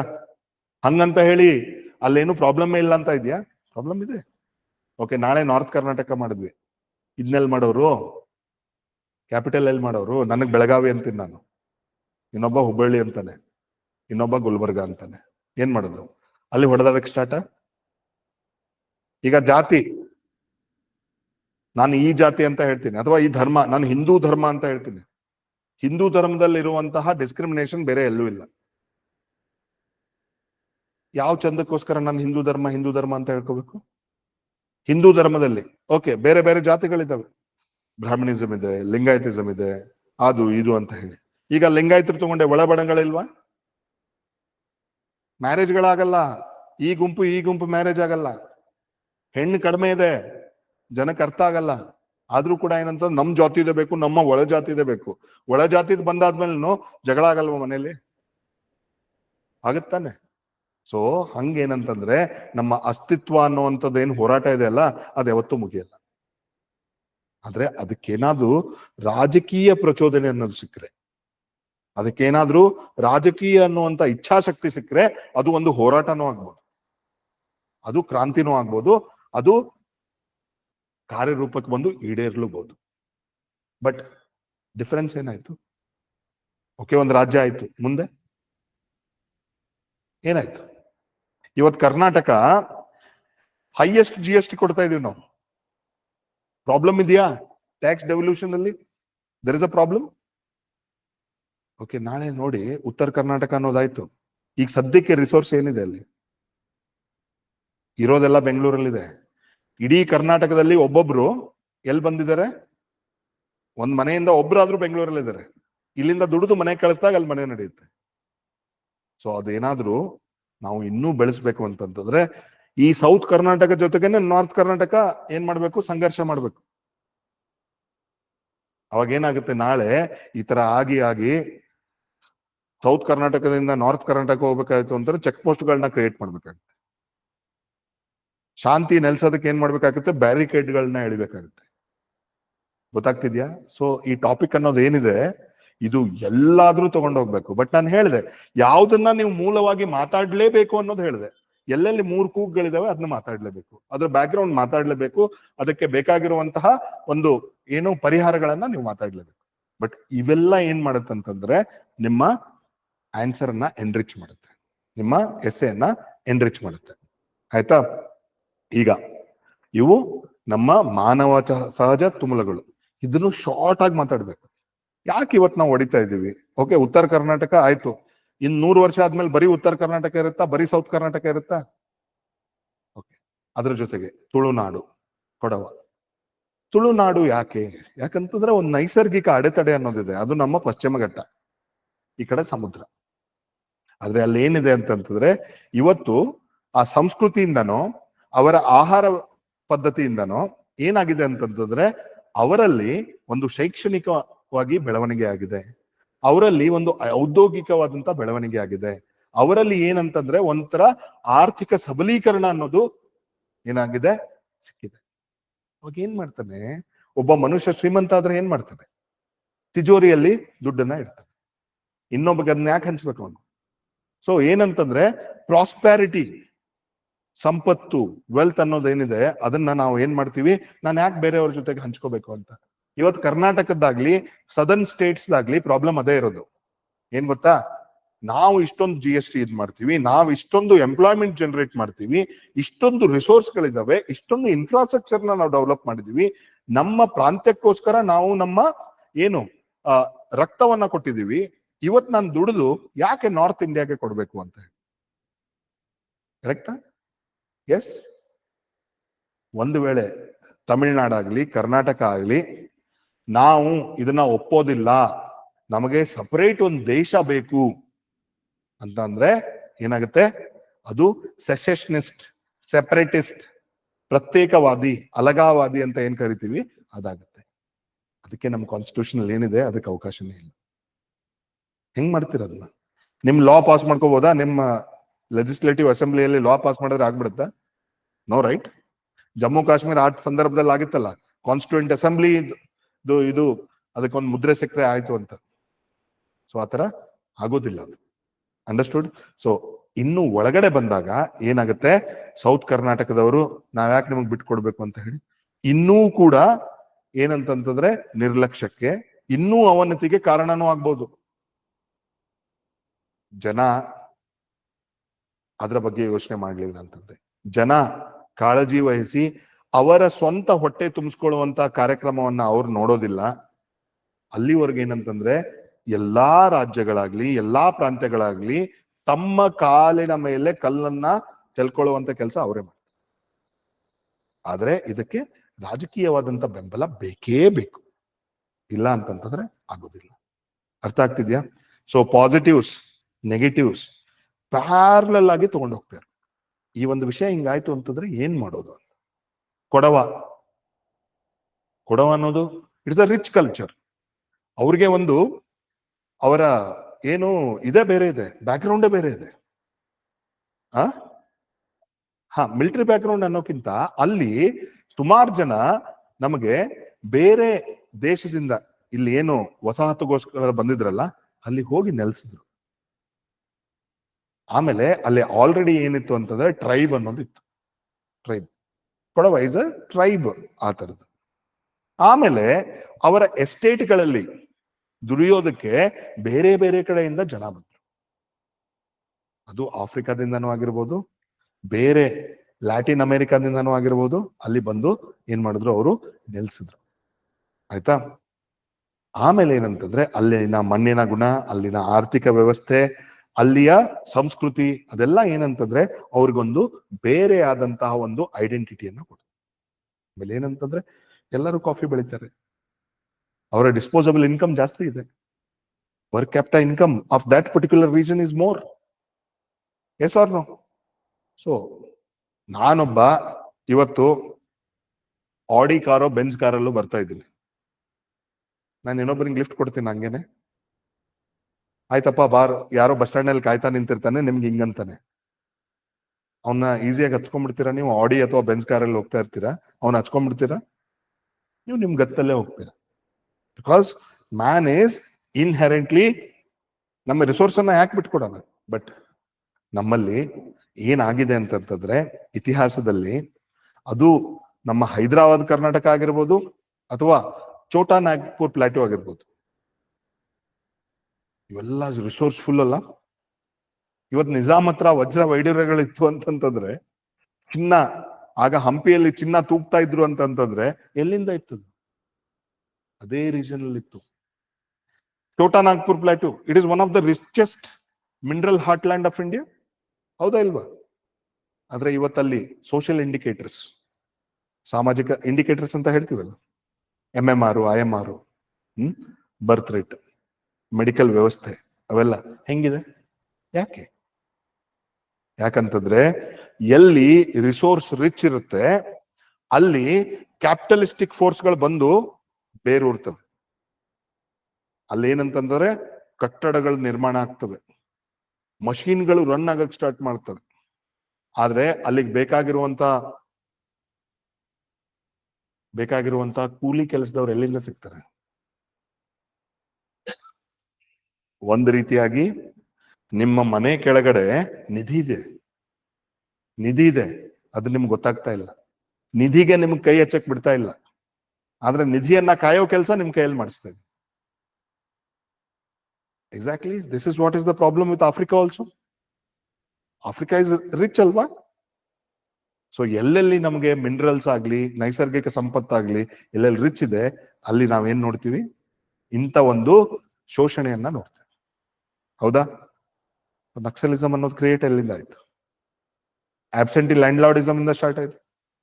ಎಸ್, ಯಾವ ರೀಜನ್ ಅಲ್ಲಿ ಇನ್ನೂ ಪ್ರಚಲಿತವಾಗಿದೆ? ಯೋಚನೆ ಮಾಡಿ ಸ್ವಲ್ಪ, ಯಾಕೆ ಆಗಿರ್ಬೋದು ಇದು ಅಂತ ಹೇಳಿ. ಅರ್ಥ ಆಯ್ತಾ? ಸೊ ಹಾಗಾಗಿ ನಮ್ಮ ಹೈದರಾಬಾದ್ ಕರ್ನಾಟಕ ಅಥವಾ ಮುಂಬೈ ಕರ್ನಾಟಕ ಇವತ್ತು ಯಾಕೆ ನಮ್ಮ ಏನು ಎಲ್ಲಾ ರೀತಿಯಾದಂತ ಸೂಚ್ಯಾಂಕದಲ್ಲಿ ಹಿಂದಿದವಂತಂತಂದ್ರೆ ಅಲ್ಲಿ ಡಿಸ್ಕ್ರಿಮಿನೇಷನ್ ಕೂಡ ಅಥವಾ ಅಲ್ಲಿಯ ಶೋಷಣೆ ಕೂಡ ಕಾರಣ. ಯಾರು ಶೋಷಣೆ ಮಾಡಿದ್ರು? ಹಳೆಯ ರಾಜಮನೆತನಗಳು ಶೋಷಣೆ ಮಾಡಿದ್ವು, ಬ್ರಿಟಿಷ್ ಆಳ್ವಿಕೆ ಶೋಷಣೆ ಮಾಡಿತು, ಬ್ರಿಟಿಷರ ಕೈಯಲ್ಲಿರುವಂತಹ ಜಮೀನ್ದಾರರು ಶೋಷಣೆ ಮಾಡಿದ್ರು. ಒಪ್ಕೊಳ್ತೀರಾ ಇಲ್ವಾ? ಇವತ್ತು ನಾರ್ತ್ ಕರ್ನಾಟಕದಲ್ಲಿ ಅಥವಾ ಹೈದರಾಬಾದ್ ಕರ್ನಾಟಕದಲ್ಲಿ ಅಂದಿನ ಜಮೀನ್ದಾರ್ಗಳು ಏನಿದ್ರಲ್ಲ, ಅವರ ಭೂಮಿ ಲೆಕ್ಕವನ್ನ ನೋಡಿ. ಎಲ್ಲರೂ ಸೆಂಟು ಎಕರೆಗಳೆಲ್ಲ ಏನ್ ಹೇಳ್ತೀವಿ, ಅವ್ರದ್ದು ಕೂರಿಗೆಗಳು, ಕೂರ್ಗೆ ಅಂತಾರೆ. ಕೂರ್ಗೆ ಅಂದ್ರೆ ಎಷ್ಟು ಗೊತ್ತಾ? ಒಂದು ಕೂರ್ಗೆ 18 ಎಕರೆ ಏನು, if I am not wrong. ಎಷ್ಟು? 16? ಒಂದು ಕೂರ್ಗೆ ಅಂದ್ರೆ 16 ಎಕರ್ಸ್ ಸಮ್ವೇರ್, ಅಂದ್ರೆ ಲಾರ್ಜ್ ಪಾಸ್ಚರ್ಸ್ ಆಫ್ ಲ್ಯಾಂಡ್. ಯಾರ್ದು? ಅವಾಗ ಬ್ರಿಟಿಷರ ಆಳ್ವಿಕೆಯಲ್ಲಿ ಯಾರು ಕಾರಣಿಕರಾಗಿ ಕೆಲಸ ಮಾಡಿದ್ರು ಅವ್ರದ್ದು. ಅಂದ್ರೆ ಇವತ್ತಿಗೆ ಈ ಸರ್ನೇಮ್ಗಳನ್ನ ಹೇಳಿದ್ರೆ ಅವರೇ ಅಂತ ಅಲ್ಲ, ಅದರಲ್ಲೂ ಬಡವರಿದ್ದಾರೆ. ಈಗ ಪಾಟೀಲರು, ದೇಸಾಯಿಗಳು, ಸರ್ದೇಸಾಯಿಗಳು, ಕುಲಕರ್ಣಿಯವರು, ದೇಶಪಾಂಡೆ ಅವರು, ಯಾವುದೋ ಒಂದು ಜಾತಿ ಅಂತ ಹೇಳ್ತಾ ಇಲ್ಲ. ಇವತ್ತು ಯಾರಾದ್ರೂ ಅದನ್ನ ಬಿಟ್ಕೊಡ್ತಾರ? ಇವತ್ತು ಉಳುವವನೇ ಭೂಮಿಯ ಒಡೆಯ ಅಂತ ಬಂತು 70ರಲ್ಲಿ, ಹೌದಾ? ಎಷ್ಟು ಜನ ಬಿಟ್ಕೊಟ್ರು? ಸ್ವಲ್ಪ ಇಂಪ್ಲಿಮೆಂಟ್ ಆಗಿದೆ. ಇವತ್ತು ಕೆಳಮಟ್ಟದ ಜನ ಏನಾದ್ರೂ ಕರ್ನಾಟಕದಲ್ಲಿ ಬದುಕ್ತಾ ಇದಾರಂತಂದ್ರೆ ಅದಕ್ಕೆ ಈ ಒಂದು ಇದು ಕಾರಣ. ನಂತರ ಕೆಲವೊಂದು ರಾಜಕೀಯ ಮುತ್ಸದ್ದಿಗಳು ಬಂದು, ಈಗ ದೇವರಾಜ ಅರಸ್ ಅವರಾಗ್ಲಿ, ರಾಮಕೃಷ್ಣ ಹೆಗಡೆ ಅವರಾಗ್ಲಿ, ಇಂಥವರೆಲ್ಲ ಬಂದು ಏನ್ ಮಾಡಿದ್ರು ಅಂತಂತಂದ್ರೆ ಇಡೀ ರಾಜ್ಯದಲ್ಲಿ ತುಳಿತಕ್ಕೆ ಒಳಗಾದಂತಹ ಜನಾಂಗಗಳನ್ನ ಮೇಲ್ ತರೋದಕ್ಕೆ, ಅವರಿಗೆ ಆರ್ಥಿಕ ಸಬಲೀಕರಣವನ್ನ ಮಾಡೋದಕ್ಕೆ ಸುಮಾರು ಇದನ್ನ ಕಲ್ಪಿಸಿಕೊಟ್ರು. ಆದ್ರೆ ಇತ್ತೀಚೆಗೆ 2000 ಇಸ್ವಿಯಿಂದ ಈ ಕಡೆಗೆ ಏನಾಗ್ತಾ ಇದೆ ಅಂತಂತಂದ್ರೆ, ಬೆಂಗಳೂರು ಅನ್ನೋದು ಹಿಂಗ್ ಬೆಳೀತಾ ಇದೆ, ಅದ್ರ ಸುತ್ತಮುತ್ತ ಏನಿದೆ ಅಲ್ಲ, ಹೆಂಗಂತಂದ್ರೆ ಒಂಥರ ಪೊದೆ ಇದ್ದಂಗೆ ಏನ್ ಬೆಳ್ಕೊಂಡಿದೆ? ಕರ್ನಾಟಕ ಬೆಳ್ಕೊಂಡಿದೆ. ಇದೊಂದು ದೊಡ್ಡ ಒಂದು ಬುರ್ಜ್ ಹೆಂಗ್ ಬೆಳೀತಾ ಇದೆ ಅಂದ್ರೆ ಸ್ಕೈ ರಾಕೆಟಿಂಗ್. ಆದ್ರೆ ಅದ್ರ ಸುತ್ತ ಏನಿದೆ ಅಂತಂದ್ರೆ ಕೊಂಪೆ ಬೆಳ್ಕೊಂಡಿದೆ. ಅಂದ್ರೆ ಅಲ್ಲಿ ಬಡತನ, ದಾರಿದ್ರ್ಯ, ನಿರುದ್ಯೋಗ ಮತ್ತೆ ಅನಾರೋಗ್ಯ, ಅದರಿಂದ ಏನಾಗ್ತದೆ? ಒದ್ದಾಡ್ತಾ ಇದ್ದಾರೆ. ಒಂದ್ ರೀತಿ ಒಳ್ಳೇದು, ಇಲ್ಲಿ ಯಾರು ಬಂದು ಹೊಟ್ಟೆ ತುಂಬಿಸ್ಕೊಳ್ತಾರಲ್ಲ ಅವ್ರಿಗೆ ಓಕೆ, ಬಟ್ ಎಲ್ಲರಿಗೂ ಆ ರೀತಿಯಾದಂತ ಒಂದು ಇದಿರ್ಬೇಕಲ್ಲ.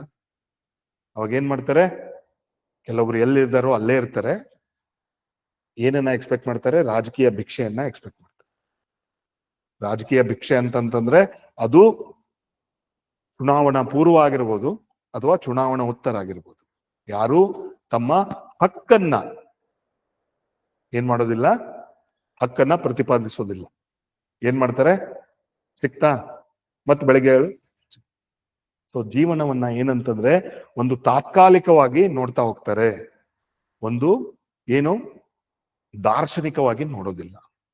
ಸೊ ಇದೇನಂತಂದ್ರೆ ಬಡತನ ಇರುವಾಗ ಏನಾಗುತ್ತಂದ್ರೆ ಹೊಟ್ಟೆ ಬಗ್ಗೆ ಅಷ್ಟೇ ಯೋಚನೆ ಮಾಡೋಕ್ಕಾಗುತ್ತೆ, ಇದ್ರ ಬಗ್ಗೆ ಎಲ್ಲ ಯೋಚನೆ ಮಾಡಕ್ ಆಗೋದಿಲ್ಲ.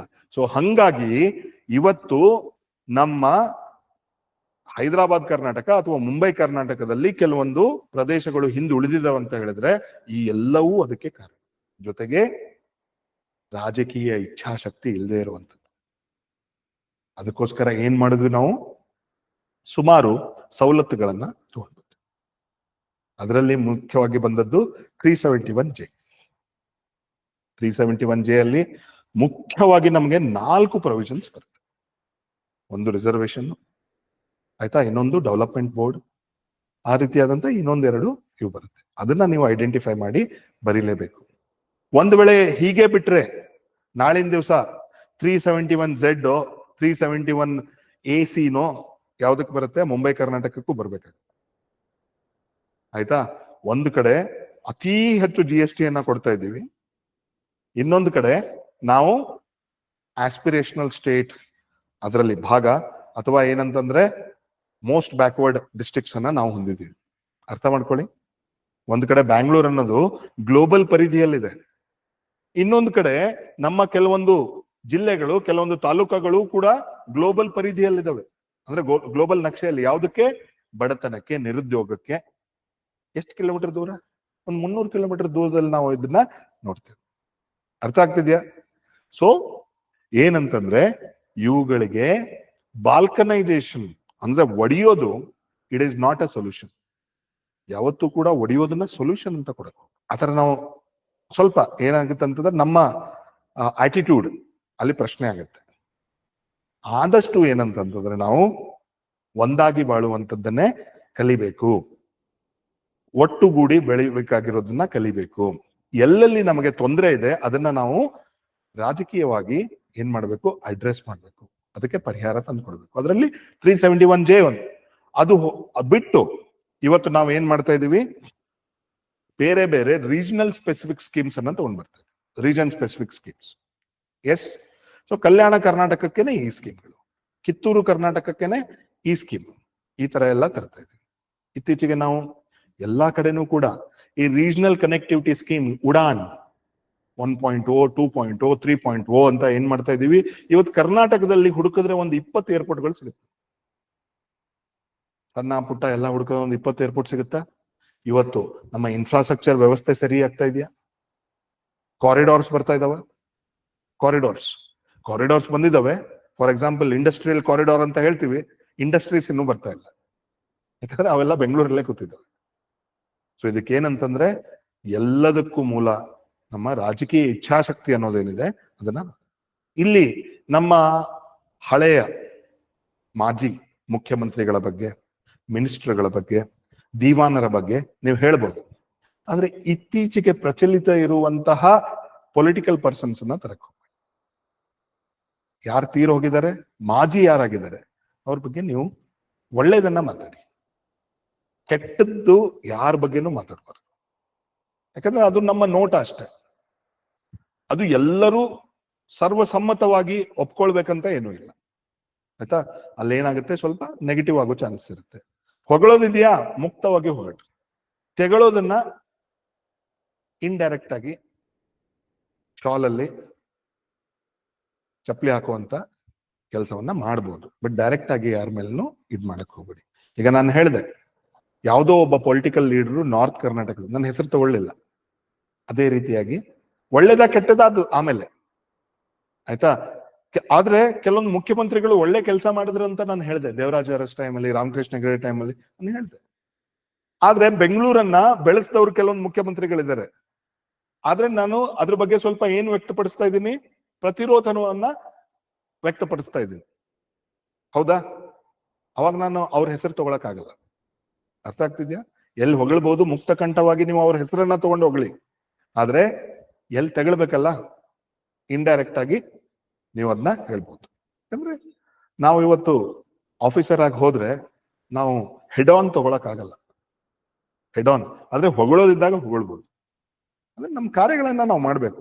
ನಮ್ಗೆ ಎಲ್ಲಿ ಪ್ರತಿರೋಧ ಇದೆ ಅದನ್ನ ಪ್ರತಿರೋಧವನ್ನ ನಾವು ಒಡ್ಬೇಕು. ಎಲ್ಲೂ ಕೇಕ್ ವಾಕ್ ಅಂತ ಆಗ್ಬಾರ್ದು, ಇದು ಹೀಗೆ ಅಂತ ಹೇಳಿ. ಬಟ್ ಏನಂತಂದ್ರೆ ತಲೆ ಚಚ್ಕೊಳ್ಳುವಂತ ಕೆಲಸವನ್ನ ಮಾಡ್ತಾರೆ. ಪ್ರತಿರೋಧನ ಹೊಡ್ಡಿ ತಲೆ ಚಚ್ಕೊಳಕ್. ಅರ್ಥ ಆಯ್ತಾ? ಸೊ ಹೀಗೇನಂತಂದ್ರೆ ನಮ್ಮಲ್ಲಿ ಎಲ್ಲೆಲ್ಲಿ ಡಿಸ್ಕ್ರಿಮಿನೇಷನ್ ಆಗಿದೆ ಅದನ್ನ ಬರೆದು ಯಾವ ಕಾರ್ಯಕ್ರಮಗಳು, ಈಗ ಕಲ್ಯಾಣ ಕರ್ನಾಟಕಕ್ಕೇನೆ ಸೀಮಿತ ಆಗಿರುವಂತ ಎಷ್ಟೋ ಒಂದು ನಮ್ಮಲ್ಲಿ ಏನು ಸ್ಕೀಮ್ಗಳಿದಾವೆ, ಯೋಜನೆಗಳು, ಅವುಗಳ ಬಗ್ಗೆ ನೀವು ಬರೀ. But that is not a solution. I mean that is not a conclusion. That is what is happening. Conclusion is what you visualise. ನಿಮ್ ವಿಷನ್ ಅಲ್ಲಿ ಏನ್ ಬರುತ್ತಲ್ಲ ಅದು ನಿಮ್ಮ ಇದು ಏನೋ ಕನ್ಕ್ಲೂಷನ್. ಆಯ್ತಾ? ಜೊತೆಗೆ ಏನಂತಂದ್ರೆ ಆದಷ್ಟು ನಾವು ಸ್ಮಾಲ್ ಸ್ಟೇಟ್ ಅನ್ನ ಮಾಡ್ಬೇಕು ಅನ್ನೋದನ್ನ ಅಷ್ಟೊಂದು ಪ್ರತಿಪಾದಿಸಕ್ ಹೋಗ್ಬೇಡಿ. ಆದ್ರೆ ಇನ್ಎವಿಟಬಲ್. ಆಯ್ತಾ? There is one saying called small is beautiful. Small is beautiful ಯಾಕಂತಂದ್ರೆ ನಮ್ಮ ಯಾವುದು ಈ ಆಡಳಿತಾತ್ಮಕ ಒಂದು ವಿಭಾಗ ಅನ್ನೋದೇನಿರುತ್ತಲ್ಲ, ಯೂನಿಟ್, ಆ ಯೂನಿಟ್ ಏನಂತಂದ್ರೆ ಎಷ್ಟು ಚಕ್ಕದಾಗಿರುತ್ತೋ ಅಷ್ಟು ಚೊಕ್ಕದಾಗಿರುವಂತ ಕೆಲಸವನ್ನ ಮಾಡೋದು. ಫಾರ್ ಎಕ್ಸಾಂಪಲ್ ಕೆಲವೊಂದು ಸಣ್ಣ ಸಣ್ಣ ಡಿಸ್ಟ್ರಿಕ್ಟ್ಗಳಿದಾವೆ. ಫಾರ್ ಎಕ್ಸಾಂಪಲ್ ಕೊಡಗು ಒಂದು ಸಣ್ಣ ಡಿಸ್ಟ್ರಿಕ್ಟ್, ಗದಗ್ ಒಂದು ಸಣ್ಣ ಡಿಸ್ಟ್ರಿಕ್ಟ್, ಹಾವೇರಿ ಒಂದು ಸಣ್ಣ ಡಿಸ್ಟ್ರಿಕ್ಟ್. ಅಲ್ಲಿ ಒಬ್ಬ ಡೆಡಿಕೇಟೆಡ್ ಆಗಿರುವಂತ DC ಇರ್ತಾನೆ, ಎಲ್ಲಾ ಡಿಸ್ಟ್ರಿಕ್ಟ್ ಆಫೀಸಸ್ ಇರ್ತವೆ, ಒಬ್ಬ SP ಇರ್ತಾನೆ, ಪೊಲೀಸ್ ವ್ಯವಸ್ಥೆ ಅಷ್ಟರಲ್ಲೇ ಚೆನ್ನಾಗಿ ನಿಭಾಯಿಸಬಹುದು. ಆದ್ರೆ ಯೋಚನೆ ಮಾಡಿ, ಇವತ್ತು ಅತಿ ದೊಡ್ಡ ಜಿಲ್ಲೆಗಳಾಗಿರುವಂತ ಬೆಳಗಾವಿ, ಉತ್ತರ ಕನ್ನಡ, ಆಯ್ತಾ? ಸೊ ಇದ್ರಲ್ಲಿ ಏನಂತಂದ್ರೆ ಒಬ್ಬ DC ಒಂದ್ ತುದಿಯಿಂದ ಇನ್ನೊಂದು ತುದಿಗೆ ಹೋಗ್ಬೇಕಂತಂದ್ರೆ ಅರ್ಧ ದಿವಸ ಬೇಕು. ಅಂತದ್ರಲ್ಲಿ ಅಡ್ಮಿನಿಸ್ಟ್ರೇಷನ್ ಹೆಂಗ್ ಮಾಡಕ್ಕಾಗುತ್ತೆ? ಕಷ್ಟ ಆಗತ್ತಲ್ವಾ? ಸೊ ಇದು ಡಿಸ್ಟ್ರಿಕ್ಟ್ ಆಯ್ತು. ರಾಜ್ಯ ಅಂತ ಬಂದಾಗ ಈಗ ನಮ್ಗೆ ಕ್ಲಿಯರ್ಲಿ ಡಿಮಾರ್ಕೇಶನ್ ಗೊತ್ತಾಗುತ್ತೆ. ಒಂದು ಕಡೆ ಅತಿವೃಷ್ಟಿ ಇದ್ರೆ ಇನ್ನೊಂದ್ ಕಡೆ ಅನಾವೃಷ್ಟಿ ಇದೆ ಅಂತ ಹೇಳಿ. ಆಯ್ತಾ? ಅಂತದ್ರಲ್ಲಿ ಏನಾಗ್ಬೇಕು? ಡಿಸ್ಪರ್ಸ್ ಆಗ್ಬೇಕು, ಡಿಫ್ಯೂಷನ್ ಅನ್ನೋದಾಗ್ಬೇಕು. ಎಲ್ಲಿ ಹೈ ಕಾನ್ಸಂಟ್ರೇಷನ್ ಇದೆ ಅಲ್ಲಿಂದ ಲೋ ಕಾನ್ಸಂಟ್ರೇಷನ್ಗೆ ಡಿಫ್ಯೂಷನ್ ಅನ್ನೋದಾಗ್ಬೇಕು. ಅಲ್ಲಿ ತಡೆಗೋಡೆಗಳು ಆಗ್ಬಾರ್ದು. But always small is beautiful. Goa is a small state. Their administration is too good. Administration is too good because everyone is so well connected. ನೀವು ಏನ್ ತಪ್ಪು ಮಾಡಿದ್ರು ಕಾಣಿಸ್ಬಿಡುತ್ತೆ. ದೊಡ್ಡದಿದ್ದಾಗ ನಮ್ ಕಣ್ಣಲ್ಲಿವರೆಗೂ ಹೋಗೋದೇ ಇಲ್ಲ. Understood? So if it is inevitable, ಇದಕ್ಕೆ ಅನಿವಾರ್ಯ ಪರಿಸ್ಥಿತಿ ಅನ್ನೋದೇನಾದ್ರೂ ನಮಗೆ ಬಂತು ಅಂತಂತಂದ್ರೆ ಎಸ್. ಬಟ್ ಆ ಡಿವಿಷನ್ ಅನ್ನೋದೇನಿದೆ ಅದು ಬಹಳ ಅಂದ್ರೆ ವೈಜ್ಞಾನಿಕವಾಗಿ ಆಗ್ಬೇಕಾಗಿ, resource wise, political will wise, development wise, contribution wise, social indicator wise, economic indicator wise, it has to be proportionally divided. ಅರ್ಥ ಆಗ್ತಿದ್ಯಾ? ಸೊ ಪ್ರಪೋರ್ಷನಲಿ ಡಿವೈಡೆಡ್. ಈಗೇನಾಯ್ತು, ಬಿಹಾರ್ ಮತ್ತೆ ಜಾರ್ಖಂಡ್, ಮೊದಲು ಬಿಹಾರ್ ಅನ್ನೋದಷ್ಟೇ ಇತ್ತಲ್ಲ, ಬಿಹಾರ್ ಮತ್ತೆ ಜಾರ್ಖಂಡ್ ಅಲ್ಲಿ ಡೆವಲಪ್ಮೆಂಟ್ ಇಲ್ಲ, ಟ್ರೈಬಲ್ ಪಾಪ್ಯುಲೇಷನ್ ಜಾಸ್ತಿ ಇದೆ, ಆದ್ರೆ ಅಲ್ಲಿ ಮಿನರಲ್ಸು ಇದೆ. ಬಿಹಾರಲ್ಲಿ ಬರೀ ಜನ ಇದ್ದಾರೆ, ಹ್ಯೂಮನ್ ರಿಸೋರ್ಸ್ ಇದೆ, ನ್ಯಾಚುರಲ್ ರಿಸೋರ್ಸಸ್ ಅಷ್ಟೊಂದಿಲ್ಲ. ಅಲ್ಲಿ ನಿರುದ್ಯೋಗ, ಬಡತನ, ಅನಾರೋಗ್ಯ ತಾಂಡವವಾಡ್ತಾ ಇದೆ. ಇಲ್ಲಿ ಡೆವಲಪ್ಮೆಂಟ್ ಆಗಿಲ್ಲ, ಬಟ್ ಅಷ್ಟೊಂದು ಇಲ್ಲೇನ್ ರುದ್ರ ತಾಂಡವ ಇದೆ ಅಲ್ಲ, ಅಷ್ಟು ರುದ್ರ ತಾಂಡವ ಎಲ್ಲಿ ಜಾರ್ಖಂಡ್ ಅಲ್ಲಿ ಇಲ್ಲ. ಬಟ್ ಅಲ್ಲಿ ಏನಾಗಿದೆ, ಅಲ್ಲಿ ರಾಜಕೀಯ ಮುತ್ಸದ್ದಿತನ ಇಲ್ಲ, ಆ ಒಂದು ಬ್ಯಾಕ್ ಗ್ರೌಂಡೇ ಇಲ್ಲ ಅಲ್ಲಿ. ಈಗ ನಮ್ಮ ನಾರ್ತ್ ಕರ್ನಾಟಕದಲ್ಲಿ ಮುಖ್ಯಮಂತ್ರಿಗಳಾಗಿದ್ದಾರೆ, ಹೈದರಾಬಾದ್ ಕರ್ನಾಟಕದಲ್ಲೂ ಮುಖ್ಯಮಂತ್ರಿಗಳಾಗಿದ್ದಾರೆ. ಬಟ್ ಇಡೀ ರೀಜನ್ ಅನ್ನ ನೋಡಿದಾಗ ಇಡೀ ಅಲ್ಲಿಯ ನಾಯಕರ ಒಂದು ಏನು ಒಗ್ಗಟ್ಟು ಅನ್ನೋದು, ಅಥವಾ ನಾಯಕರ ಒಂದು ಏನು ರಾಜಕೀಯ ಮುಂದಾಲೋಚನೆ ಇದೆ, ಅದನ್ನ ನೋಡಿದ್ರೆ ನಾವು ಇವತ್ತೇನಾದ್ರೂ ಈ ಸ್ಟೇಟ್ ಅನ್ನ ಡಿವೈಡ್ ಮಾಡೋದಾಯ್ತು ಅಂತಂದ್ರೆ ಒಂದ್ ರೀತಿಯಾದಂತ ಡಿಸಾಸ್ಟರ್ ಆಗುತ್ತೆ. ಅವಾಗ ಏನಾಗುತ್ತೆ, ಸರ್ ಪರವಾಗಿಲ್ಲ ನಾವು ಬೆಂಗಳೂರಿಗೆ ಹೋಗಿ ಬದುಕೋತೀವಿ, ಬಟ್ ಇದೆಲ್ಲ ಬೇಡ ಸರ್, ಪರವಾಗಿಲ್ಲ, ಮುಂಚೆ ಹೆಂಗಿತ್ತು ಹಂಗೆ ಬೇಕು ಅಂತ.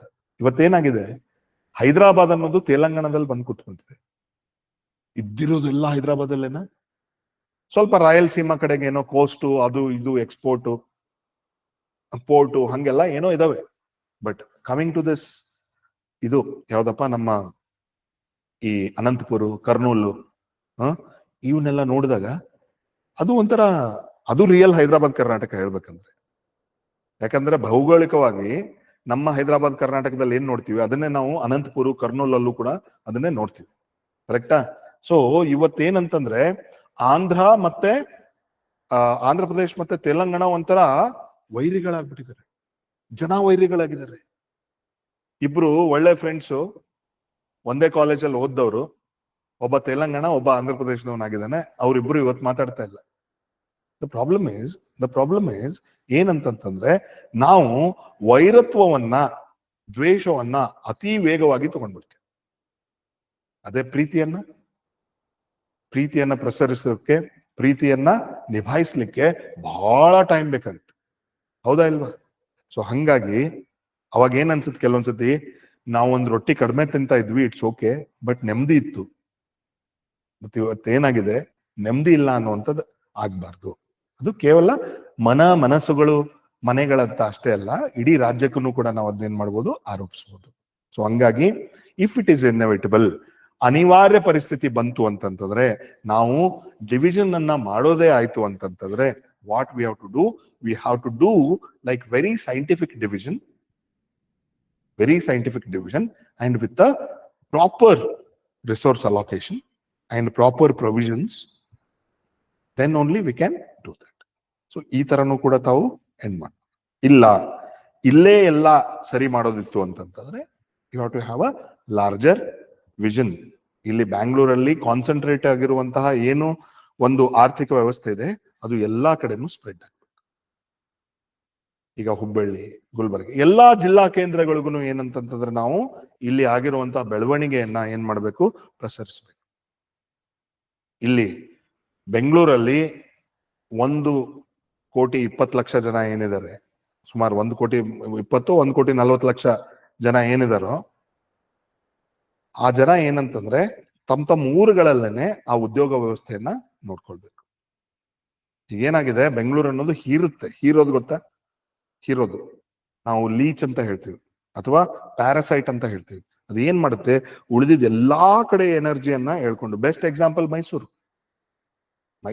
ಚೆನ್ನಾಗೇ ಇದೆ, ಸಂಪದ್ಭರಿತವಾಗಿದೆ, ಎಲ್ಲ ಇದೆ. ಬಟ್ ಇವತ್ತೇನಾಗಿದೆ, ಅಲ್ಲಿ ದುಡಿಯೋ ಜನ ಎಲ್ಲ ಬೆಂಗಳೂರಲ್ಲಿದ್ದಾರೆ, ಅಲ್ಲಿ ಬರೀ ವಿಶ್ರಾಂತಿ ಮಾಡೋರು ಇದ್ದಾರೆ ಅಂತಂತಂದ್ರೆ ಅವ್ರ ಕಡೆ ನೋಡೋರಿಲ್ಲ. ಇವತ್ತೇನಾಗಿದೆ, ಕೌಟುಂಬಿಕ ವ್ಯವಸ್ಥೆಗಳು, ಸಾಮಾಜಿಕ ವ್ಯವಸ್ಥೆಗಳು ಏನ್ ಕಾಣ್ತಾ ಇದ್ದಾವೆ, ಅಧೋಗತಿಯನ್ನ ಕಾಣ್ತಾ ಇದ್ದಾವೆ. ಯಾಕಂದ್ರೆ ಆರ್ಥಿಕತೆಯ ಬೆನ್ನತ್ತಿ ನಾವು ಸಂಬಂಧಗಳನ್ನ, ನಮ್ಮ ಸಾಮಾಜಿಕ ವ್ಯವಸ್ಥೆಗಳನ್ನ, ಕೌಟುಂಬಿಕ ವ್ಯವಸ್ಥೆಗಳನ್ನ ಏನ್ ಮಾಡ್ತಾ ಇದೀವಿ, ನಾವು ಪಣಕ್ಕಿಡ್ತಾ ಇದ್ದೀವಿ. That is what is the happening. So ಅವನ್ನೆಲ್ಲ ನಾವು ಏನ್ ಮಾಡ್ಬೇಕು, ಅಡ್ರೆಸ್ ಮಾಡ್ಬೇಕು. ಅದು ಯಾವಾಗ ಆಗತ್ತಂತಂದ್ರೆ, ನಾವು ಇರುವಂತಹ ಸ್ಥಳ ಮತ್ತು ನಾವು ಹೊಟ್ಟೆಪಾಡು ಕಾಣ್ಕೊಳ್ಳುವಂತ ಸ್ಥಳ ಏನಿದೆ ಒಂದೇ ಆಗ್ಬೇಕು. ಅವಾಗ ಏನಾಗುತ್ತೆ, ನಮ್ಮ ಕುಟುಂಬಗಳು ಉಳಿತವೆ, ಸಮಾಜಗಳು ಉಳಿತವೆ, ಸಂಬಂಧಗಳು ಉಳಿತವೆ. ಏನಾಗುತ್ತೆ, ಎಲ್ಲಾ ಕಡೆನೂ ಸಂಪದ್ಭರಿತವಾದಂತಹ ಒಂದು ನಾಡನ್ನಾಗಿ ನಾವು ನಿರ್ಮಾಣ ಮಾಡಬಹುದು. ನಾವೇನು ನಮ್ಮ ಇದರಲ್ಲಿ ನಾಡಗೀತೆಯಲ್ಲಿ ಓದ್ತೀವಿ, ರಸ ಋಷಿಗಳ ಬೀಡೆ, ಜಯ ಹೇ ಕರ್ನಾಟಕ ಮಾತೆ, ಅದರಲ್ಲಿ ಏನಂತಂದ್ರೆ ಪ್ರತಿಯೊಂದು ಲೈನ್ ಅಲ್ಲೂ ಕೂಡ ಏನಂತಂದ್ರೆ ಸಂಪತ್ತು ಅನ್ನೋದಿದೆ. ಆ ಲೈನ್ಗಳನ್ನ ನೀವು ಚೆಕ್ ಮಾಡಿ. ಕುವೆಂಪು ಅವ್ರು ರಚಿಸಿರೋದು ಹೆಂಗಂತಂದ್ರೆ ಒಂಥರ ಥಿಕ್ ಕಾನ್ಕಾಕ್ಷನ್. ಕಾನ್ಕಾಕ್ಷನ್ ಅಂತಂದ್ರೆ ಥಿಕ್ ಒಂದು, ಅದಕ್ಕೆ ಎಷ್ಟು ನೀರು ಹಾಕ್ತಿರೋ ಅಷ್ಟು ತಿಳಿ ಆಗ್ತಾ ಹೋಗುತ್ತೆ, ಅಷ್ಟು ಅಗಲವಾಗ್ತಾ ಹೋಗುತ್ತೆ. ಸೊ ಅದನ್ನ ಉಪಯೋಗಿಸ್ಕೊಂಡು, ಅಥವಾ ನಮ್ಮ ಕವಿಗಳು ಏನ್ ಹೇಳಿದ್ದಾರೆ ಅದನ್ನ ಉಪಯೋಗಿಸ್ಕೊಂಡು, ಅಥವಾ ಎಲ್ಲೋ ಲಿಟರೇಚರ್ ಅಲ್ಲಿ ಹಳೆ ಪುರಾಣದಲ್ಲಿ ಬಂದಿರುವಂತದ್ದು, ಕರ್ನಾಟಕ ಅಂದ್ರೆ ಏನು, ಕರ್ನಾಟಕ ಅಂತಂದ್ರೆ ಹೇಗೆ. ಫಾರ್ ಎಕ್ಸಾಂಪಲ್, ನಾನು ಬಹಳ ಇವ್ಯಾಲ್ಯೂಯೇಷನ್ ಅಲ್ಲಿ ನೋಡಿದೆ, one state many words, that is our ಪ್ರವಾಸೋದ್ಯಮ ಇಲಾಖೆಯ ಒಂದು ಇದು ಟ್ಯಾಗ್ ಲೈನ್. ಯೂಸ್ ಮಾಡ್ಕೊಳ್ಳಿ. ಕರ್ನಾಟಕ ಅನ್ನೊಂದು ಶ್ರೀಗಂಧದ ಗುಡಿ, ಅದನ್ನ ಯೂಸ್ ಮಾಡಿ. ಗಂಧದ ಗುಡಿ, ಜೇನಿನ ಹೊಳೆ, ಕರೆಕ್ಟಾ? ಇದೆಲ್ಲ ಇದೆಯಾ? ಉಪಯೋಗಿಸ್ಬೋದು ಇದನ್ನೆಲ್ಲ. ಆಯ್ತಾ? ಆದ್ರೆ ನೀವು ಎಲ್ಲೆಲ್ಲಿ ಕನ್ನಡ ಸ್ಕ್ರಿಪ್ಟ್ ಬರೀತೀರಾ, ಕನ್ನಡದಲ್ಲಿ ಏನಾದ್ರು ಬರೀತೀರಾ, ಅದನ್ನ ಇಂಗ್ಲಿಷ್ ಅಲ್ಲಿ ಎಕ್ಸ್ಪ್ಲೈನ್ ಮಾಡ್ಬೇಕು. ನೀವು ಇಂಗ್ಲಿಷ್ ಅಲ್ಲಿ ಬರೀತಾ ಇದ್ರೆ, ಅಥವಾ ಏನಾದ್ರೂ ನಾವು ಕನ್ನಡದಲ್ಲೇ ಬರಿಬೇಕಾಗಿತ್ತು ಅಂದ್ರೆ ಇದನ್ನ ಬ್ಯೂಟಿಫುಲ್ ಎಸ್ಸೆ ಆಗಿ ನಾವು ಬರಿಬಹುದು. ಆಯ್ತಾ? ಸೊ ಫೈನಲಿ ಏನಂತಂದ್ರೆ, ಜಯ ಹೇ ಕರ್ನಾಟಕ ಮಾತೆ ಅನ್ನೋಕ್ಕಿಂತ ಮೊದಲು ಏನಂತಂದ್ರೆ, ಇವಳು ಭಾರತಾಂಬೆಯ ತನುಜಾತೆ. ಭಾರತಾಂಬೆಯ ತನುಜಾತೆ ಅಂತಂದ್ರೆ ಚೊಚ್ಚಲ ಮಗಳು, ಬರೀ ಮಗಳಲ್ಲ, ಚೊಚ್ಚಲ ಮಗಳು. ಅರ್ಥ ಆಗ್ತಿದ್ಯಾ? ಸೊ ಇವತ್ತು ಕೂಡ ನಾವು ಬಹಳಷ್ಟು ವಿಧಾನಗಳಲ್ಲಿ, ಬಹಳಷ್ಟು ಆಯಾಮಗಳಲ್ಲಿ ಕರ್ನಾಟಕವನ್ನ ಭಾರತಾಂಬೆಯ ಚೊಚ್ಚಲ ಮಗಳು ಅಂತ ಹೇಳಿ ನಾವು ಪ್ರೂವ್ ಮಾಡಿದ್ದೀವಿ. ಹೌದಾ? ಅದು ವಿಜ್ಞಾನ ಆಗಿರ್ಬೋದು, ಬಾಹ್ಯಾಕಾಶ ಆಗಿರ್ಬೋದು, ಅಥವಾ ಆರ್ಥಿಕತೆ ಆಗಿರ್ಬೋದು, ಇಲ್ಲಿಯ ಸಾಮಾಜಿಕ ವ್ಯವಸ್ಥೆ ಆಗಿರ್ಬೋದು, ಜನರ ಒಂದು ರೀತಿಯಾದಂತಹ ಏನು ಜನರ ವರ್ತನೆ ಆಗಿರ್ಬೋದು, ಅದೆಲ್ಲ ಏನಂತಂದ್ರೆ ಇವತ್ತು ಅದನ್ನ ಸಾಬೀತುಪಡಿಸಿದೀವಲ್ಲ, ಅದನ್ನ ನಾವು ಫ್ಯೂಚರ್ ಅಲ್ಲೂ ಕೂಡ ಅದನ್ನ ಉಳಿಸ್ಕೋಬೇಕು. ಏನು? ಜಯ ಭಾರತ ಜನನಿಯ ತನುಜಾತೆ, ಜಯ ಹೇ ಕರ್ನಾಟಕ ಮಾತೆ ಅನ್ನೋದನ್ನ ನಾವು ಉಳಿಸ್ಕೊಳ್ಬೇಕು. ಎಲ್ಲಾ ಕಡೆನೂ ಈಗ ನಾವು ಇದೇನ್ ಡಿಸ್ಕಸ್ ಮಾಡ್ತಾ ಇದೀವಿ, ಇದು ಮಹಾರಾಷ್ಟ್ರದಲ್ಲೂ ಇರುತ್ತೆ, ತಮಿಳುನಾಡಲ್ಲೂ ಇರುತ್ತೆ, ಮಧ್ಯಪ್ರದೇಶದಲ್ಲೂ ಇರುತ್ತೆ, ಉತ್ತರ ಪ್ರದೇಶದಲ್ಲೂ ಇರುತ್ತೆ. ಹೌದಾ? ಎಲ್ಲಾ ರಾಜ್ಯಗಳಲ್ಲೂ ಏನಂತಂದ್ರೆ ನಮಗೆ ಪ್ರತ್ಯೇಕ ರಾಜ್ಯ ಬೇಕು ಅನ್ನುವಂತ ದನಿಗಳನ್ನ ನಾವು ಎಲ್ಲಾ ಕಡೆ ನೋಡ್ಬೋದು. ಎಲ್ಲಿ ಇಲ್ಲ ಅಂತ ಏನಿಲ್ಲ. ಮನೆಯಲ್ಲೇ ಇರುತ್ತಲ್ವಾ, ನಾನು ಹೇಳಿದೆ ಮನೆಯಿಂದ ಸ್ಟಾರ್ಟ್ ಮಾಡಿದೆ. 3 ಜನ ಅಣ್ಣ ತಮ್ಮಂದಿರು ಮದುವೆ ಆಗುತ್ತೆ, ಒಬ್ಬ ದುಡಿತಾ ಇರ್ತಾನೆ, ಒಬ್ಬ ಸೋಮಾರಿ ಇರ್ತಾನೆ. ದುಡಿಯೋನಂತ ನನ್ಗೆ ಸಪ್ರೇಟ್ ಮನೆ ಮಾಡ್ಕೊಳ್ತೀನಿ. ಕರೆಕ್ಟ್ ಅಲ್ವಾ? ಇಲ್ಲ ಒಬ್ನ ಇರ್ತಾನೆ, ಅವ್ನು ದುಡಿತಾ ಇರಲ್ಲ, ಬಹಳ ಒಳ್ಳೆ ಮನಸ್ಸಿರುತ್ತೆ, ಅವನು ಬೇರೆಯವರ ಹಂಗಲ್ಲಿ ಬದುಕೋದಕ್ಕೆ ಅವ್ನಿಗೆ ಇಷ್ಟ ಇರಲ್ಲ. ಅವನೇನ್ ಮಾಡ್ತಾನೆ, ನಾನೊಂದು ಸಪ್ರೇಟ್ ಮನೆ ಮಾಡ್ಕೊಳ್ತೀನಿ, ನಾನ್ ಬೇಕಾದ್ರೆ ಒಂದೇ ಹೊತ್ತು ಊಟ ಮಾಡ್ತೀನಿ, ಆದ್ರೆ ನಾನು ನೆಮ್ಮದಿಯಾಗಿರ್ತೀನಿ ಅಂತ. ಅರ್ಥ ಆಯ್ತಾ? ಸೊ ಹೀಗೆ ಮನೆಯಲ್ಲೇನೆ ನಾವು ಏನಂತಂದ್ರೆ ಮನೆಯನ್ನ ಒಡೆಯುವಂತಹ ಅಥವಾ ಮನೆಯೊಂದು 3 ಬಾಗಿಲು ಅಂತ ಮಾಡುವಂತಹ ಒಂದು ಒಳಗಡೆ ತುಡಿತಾ ಇರುವಾಗ, ಒಂದು ರಾಜ್ಯ ಆಗಿರ್ಬೋದು, ಒಂದು ದೇಶ ಆಗಿರ್ಬೋದು, ದಟ್ ಇಸ್ ನ್ಯಾಚುರಲ್. ಬಟ್ ಅದು ಎಷ್ಟು ವಯಾಬಲ್ ಅಂತಂದ್ರೆ ಎಕನಾಮಿಕಲಿ ವಯಾಬಲ್, ಅದನ್ನ ಮಾಡಿದ್ರೆ ಅದು ನಮಗೆ ಕರೆಕ್ಟ್ ಆಗಿರುವಂತಹ ಒಂದು ಫಲಿತಾಂಶವನ್ನ ಕೊಡುತ್ತಾ, ಅದನ್ನ ನೋಡಿ ನಾವು. ಅರ್ಥ ಆಯ್ತಾ? ಸೊ ನಾನು ಏನ್ ಮಾಡಿದೆ ಅಂತಂದ್ರೆ, ಇಡೀ ಆಗಿ ಈ ಟಾಪಿಕ್ ಅನ್ನ ನಿಮ್ ಪಾಯಿಂಟ್ಸ್ ಅನ್ನ ಕೊಟ್ಟೆ. ನಿಮಗೆ ಸಿನಾಪ್ಸಿಸ್ ಅಂತ ಕೊಟ್ಟಿರೋದ್ರಲ್ಲೂ ಪಾಯಿಂಟ್ಸ್, ಅದನ್ನ ಹೊರತಾಗಿ ನಾನೇನ್ ಬಾಳ್ ಹೇಳಿಲ್ಲ. ಅದಕ್ಕಿಂತ ಒಂದು 20%, 25% ಏನೋ ನನ್ನದೇ ಆದಂತಹ ಒಂದು ಏನೋ ಪಾಯಿಂಟ್ಸ್ ಗಳನ್ನ ನಿಮ್ಗೆ ಕೊಟ್ಟಿದ್ದೀನಿ. ಇದನ್ನ ಹೇಗ್ ಬಳಸ್ಕೊಳ್ತಿರೋ ನಿಮ್ಗೆ ಕೊಟ್ಟಿದ್ದು. ಕರ್ನಾಟಕಕ್ಕೆ ಸಂಬಂಧಪಟ್ಟಿರುವಂತಹ ಯಾವುದೇ ಒಂದು ಕ್ವೆಶನ್ ಬಂದ್ರು ನಾನು ಹೇಳಿರುವಂತ ಪಾಯಿಂಟ್ಸ್ ನ ನೀವು ಆರಾಮಾಗಿ ಯೂಸ್ ಮಾಡ್ಕೋಬಹುದು. ಯಾಕಂದ್ರೆ we have discuss most of the problems with Karnataka, right? Most of the problems with Karnataka. ಆಮೇಲೆ ಅಲ್ಲಲ್ಲೇ ಓಕೆ, ತುಳುನಾಡಲ್ಲಿ ಅವರ ಕಲ್ಚರ್ ಹೇಗಿದೆ, ಕೊಡವ ನಾಡಿನಲ್ಲಿ ಏನು ಕಲ್ಚರ್ ಹೇಗಿದೆ, ನಾರ್ತ್ ಕರ್ನಾಟಕದಲ್ಲಿ ಕಲ್ಚರ್ ಹೇಗಿದೆ, ಹೈದರಾಬಾದ್ ಕರ್ನಾಟಕದಲ್ಲಿ ಕಲ್ಚರ್ ಹೇಗಿದೆ, ಅದನ್ನ ನೀವು ವಿಸ್ತಾರವಾಗಿ ಬರಿಬಹುದು. ಅದನ್ನ ಹೆಂಗಂತಂದ್ರೆ ನೀವು ರಸವತ್ತಾಗಿ ಅದನ್ನ ಬರಿಬಹುದು. ಬಟ್ ಏನಂತಂದ್ರೆ ಒಂದು ಕಡೆ ನಿಮ್ಮ ಇನ್ಫಾರ್ಮೇಶನ್, ಇನ್ನೊಂದು ಕಡೆ ನಿಮ್ಮ ಏನು ಪ್ರೆಸೆಂಟೇಶನ್. ಒಂದ್ ಕಡೆ ಇನ್ಫಾರ್ಮೇಶನ್, ಒಂದ್ ಕಡೆ ಪ್ರೆಸೆಂಟೇಶನ್, ಎರಡೂ ಕೂಡ ಏನಂತಂದ್ರೆ ಚೆನ್ನಾಗಿ ಬ್ಯಾಲೆನ್ಸ್ ಆಗ್ಬೇಕು. ಬರೀ ಇನ್ಫಾರ್ಮೇಶನ್ ಟಿಲ್ ಬೋರ್. ಬರೀ ಅಲಂಕಾರಿಕ ಅಂತಂತಂದ್ರೆ ಬರೀ ಭಾಷಣದ ರೀತಿಯಲ್ಲಿ ಹೇಳುವಂತದ್ದು ಬರಲ್ಲ, ಅದ್ರಲ್ಲಿ ಫ್ಯಾಕ್ಟ್ಸ್ ಮಾಡ್ಬೇಕು. ಕೆಲವೊಬ್ರು ಏನ್ ಮಾಡ್ತಾರೆ, ಫ್ಯಾಕ್ಟ್ಸ್ ಅನ್ನೇ ಎಸ್ಸೆ ಅಂತ ತಿಳ್ಕೊಳ್ತಾರೆ. ಫ್ಯಾಕ್ಟ್ಸೇ ಎಸ್ಸೆ ಅಲ್ಲ, ಬರೀ ಅನಾಲಿಸಿಸ್ ಎಸ್ಸೆ ಅಲ್ಲ, ಎರಡೂ ಇರ್ಬೇಕು. ಸೊ ನನ್ನ ಪ್ರಕಾರ ಅನಾಲಿಸಿಸ್ ಮೋರ್ ಇರ್ಬೇಕು, ಫ್ಯಾಕ್ಟ್ಸ್ ಗಿಂತ ಜಾಸ್ತಿ ಏನಿರ್ಬೇಕು, ಅನಾಲಿಸಿಸ್ ಮೋರ್ ಇರ್ಬೇಕು. ಇವು ನನಗೆ ಕರ್ನಾಟಕದ ಫ್ಯಾಕ್ಟ್ಸ್ ಅಲ್ವೇ ಅಲ್ಲ. ಕರ್ನಾಟಕದ ಫ್ಯಾಕ್ಟ್ಸ್ ಇವು ಮನುಷ್ಯನ ಗುಣಗಳು. ಮನುಷ್ಯನೇ ತಾನೆ ಇವತ್ತು ಸಮಾಜ ಆಗೋದು, ಅವನೇ ತಾನೆ ಒಂದು ರಾಜ್ಯ ಆಗೋದು, ಅವನೇ ತಾನೆ ಒಂದು ದೇಶ ಆಗೋದು. ಕರೆಕ್ಟ್? ಸೊ ನಾನು ಆ ಆಯಾಮಗಳಿಗೂ ಹೋಗಿ ಬರ್ತೀನಿ. ಎಲ್ಲೆಲ್ಲಿ ಎಷ್ಟೆಷ್ಟು ಆಯಾಮ ತರಕಾಗುತ್ತೆ ಅಷ್ಟು ಆಯಾಮ ತಗೊಂಡ್ ಬನ್ನಿ, ಬಟ್ ಬ್ಯಾಲೆನ್ಸ್ ಮಾಡಿ. ಎತ್ತೆರೆಗೆ ಕೋಣ ಕೆರೆಗೆ ಆಗ್ಬಾರ್ದು, ಎಲ್ಲ ಕೂಡ ಪ್ರಾಪರ್ ಆಗಿ ಬ್ಯಾಲೆನ್ಸ್. ಸರಿನಾ? ಓಕೆ. ಸೊ ನಾನು ಕೊಟ್ಟಿರೋ ಪಾಯಿಂಟ್ಸ್ ನ ಇದನ್ನೇ ಬರಿಬೇಕು, ಹೀಗೆ ಆಗ್ಬೇಕು ಅನ್ನುವಂತ ಇದನ್ನ ಇಟ್ಕೊಳಕ್ ಹೋಗ್ಬೇಡಿ. ಇಟ್ ಮೇ ವೇರಿ ಬಟ್ ಬರೋವಂತವ್ ಬರ್ಲೇಬೇಕು. There is no escape. ಬರೋವಂತವು ದೇ ಶುಡ್ ಕಮ್. ಓಕೆನಾ? ಸರಿ, ಮತ್ತೆ ಸಿಗ್ತೀನಿ ನಾನು. ಮತ್ತೆ ಸಿಗ್ತೀನಿ. ಏನೇ ಇದ್ರು ಮತ್ತೆ ಚರ್ಚೆ ಮಾಡೋಣ. ಸೊ ಈಗ ಹೆಂಗೆ ಎಸ್ಸೆಗೆ ನಾವು ಸ್ವಲ್ಪ ಈಗ ಇನ್ನೂ ಟೈಮ್ ಇದೆ ನಮ್ಗೆ, ಇನ್ನೊಂದ್ 2-3 ಈ ತರ ಒಳ್ಳೊಳ್ಳೆ ಸಂಗತಿಗಳನ್ನ ತಗೊಂಡು ಚರ್ಚೆ ಮಾಡೋಣ. ಅದೇ ರೀತಿಯಾಗಿ ಎಥಿಕ್ಸ್ಗೂ ಕೂಡ ವಿಲ್ ಡಿಸ್ಕಸ್. ಆಯ್ತಾ? GS ನಿಮ್ ಕೈಯಲ್ಲಿದೆ. ನಾವ್ ಎಷ್ಟೇ ಪಾಯಿಂಟ್ಸ್ ಕೊಟ್ರು ಕೂಡ GS ನಿಮ್ ಕೈಯಲ್ಲಿದೆ. ನಾವೇನ್ ಮಾಡಬಹುದು, ನಿಮ್ ಎಸ್ಸೆ ಎಥಿಕ್ಸ್ ನ ಹಿಂಗಂತ ಚೇಂಜ್ ಮಾಡ್ಬೋದು.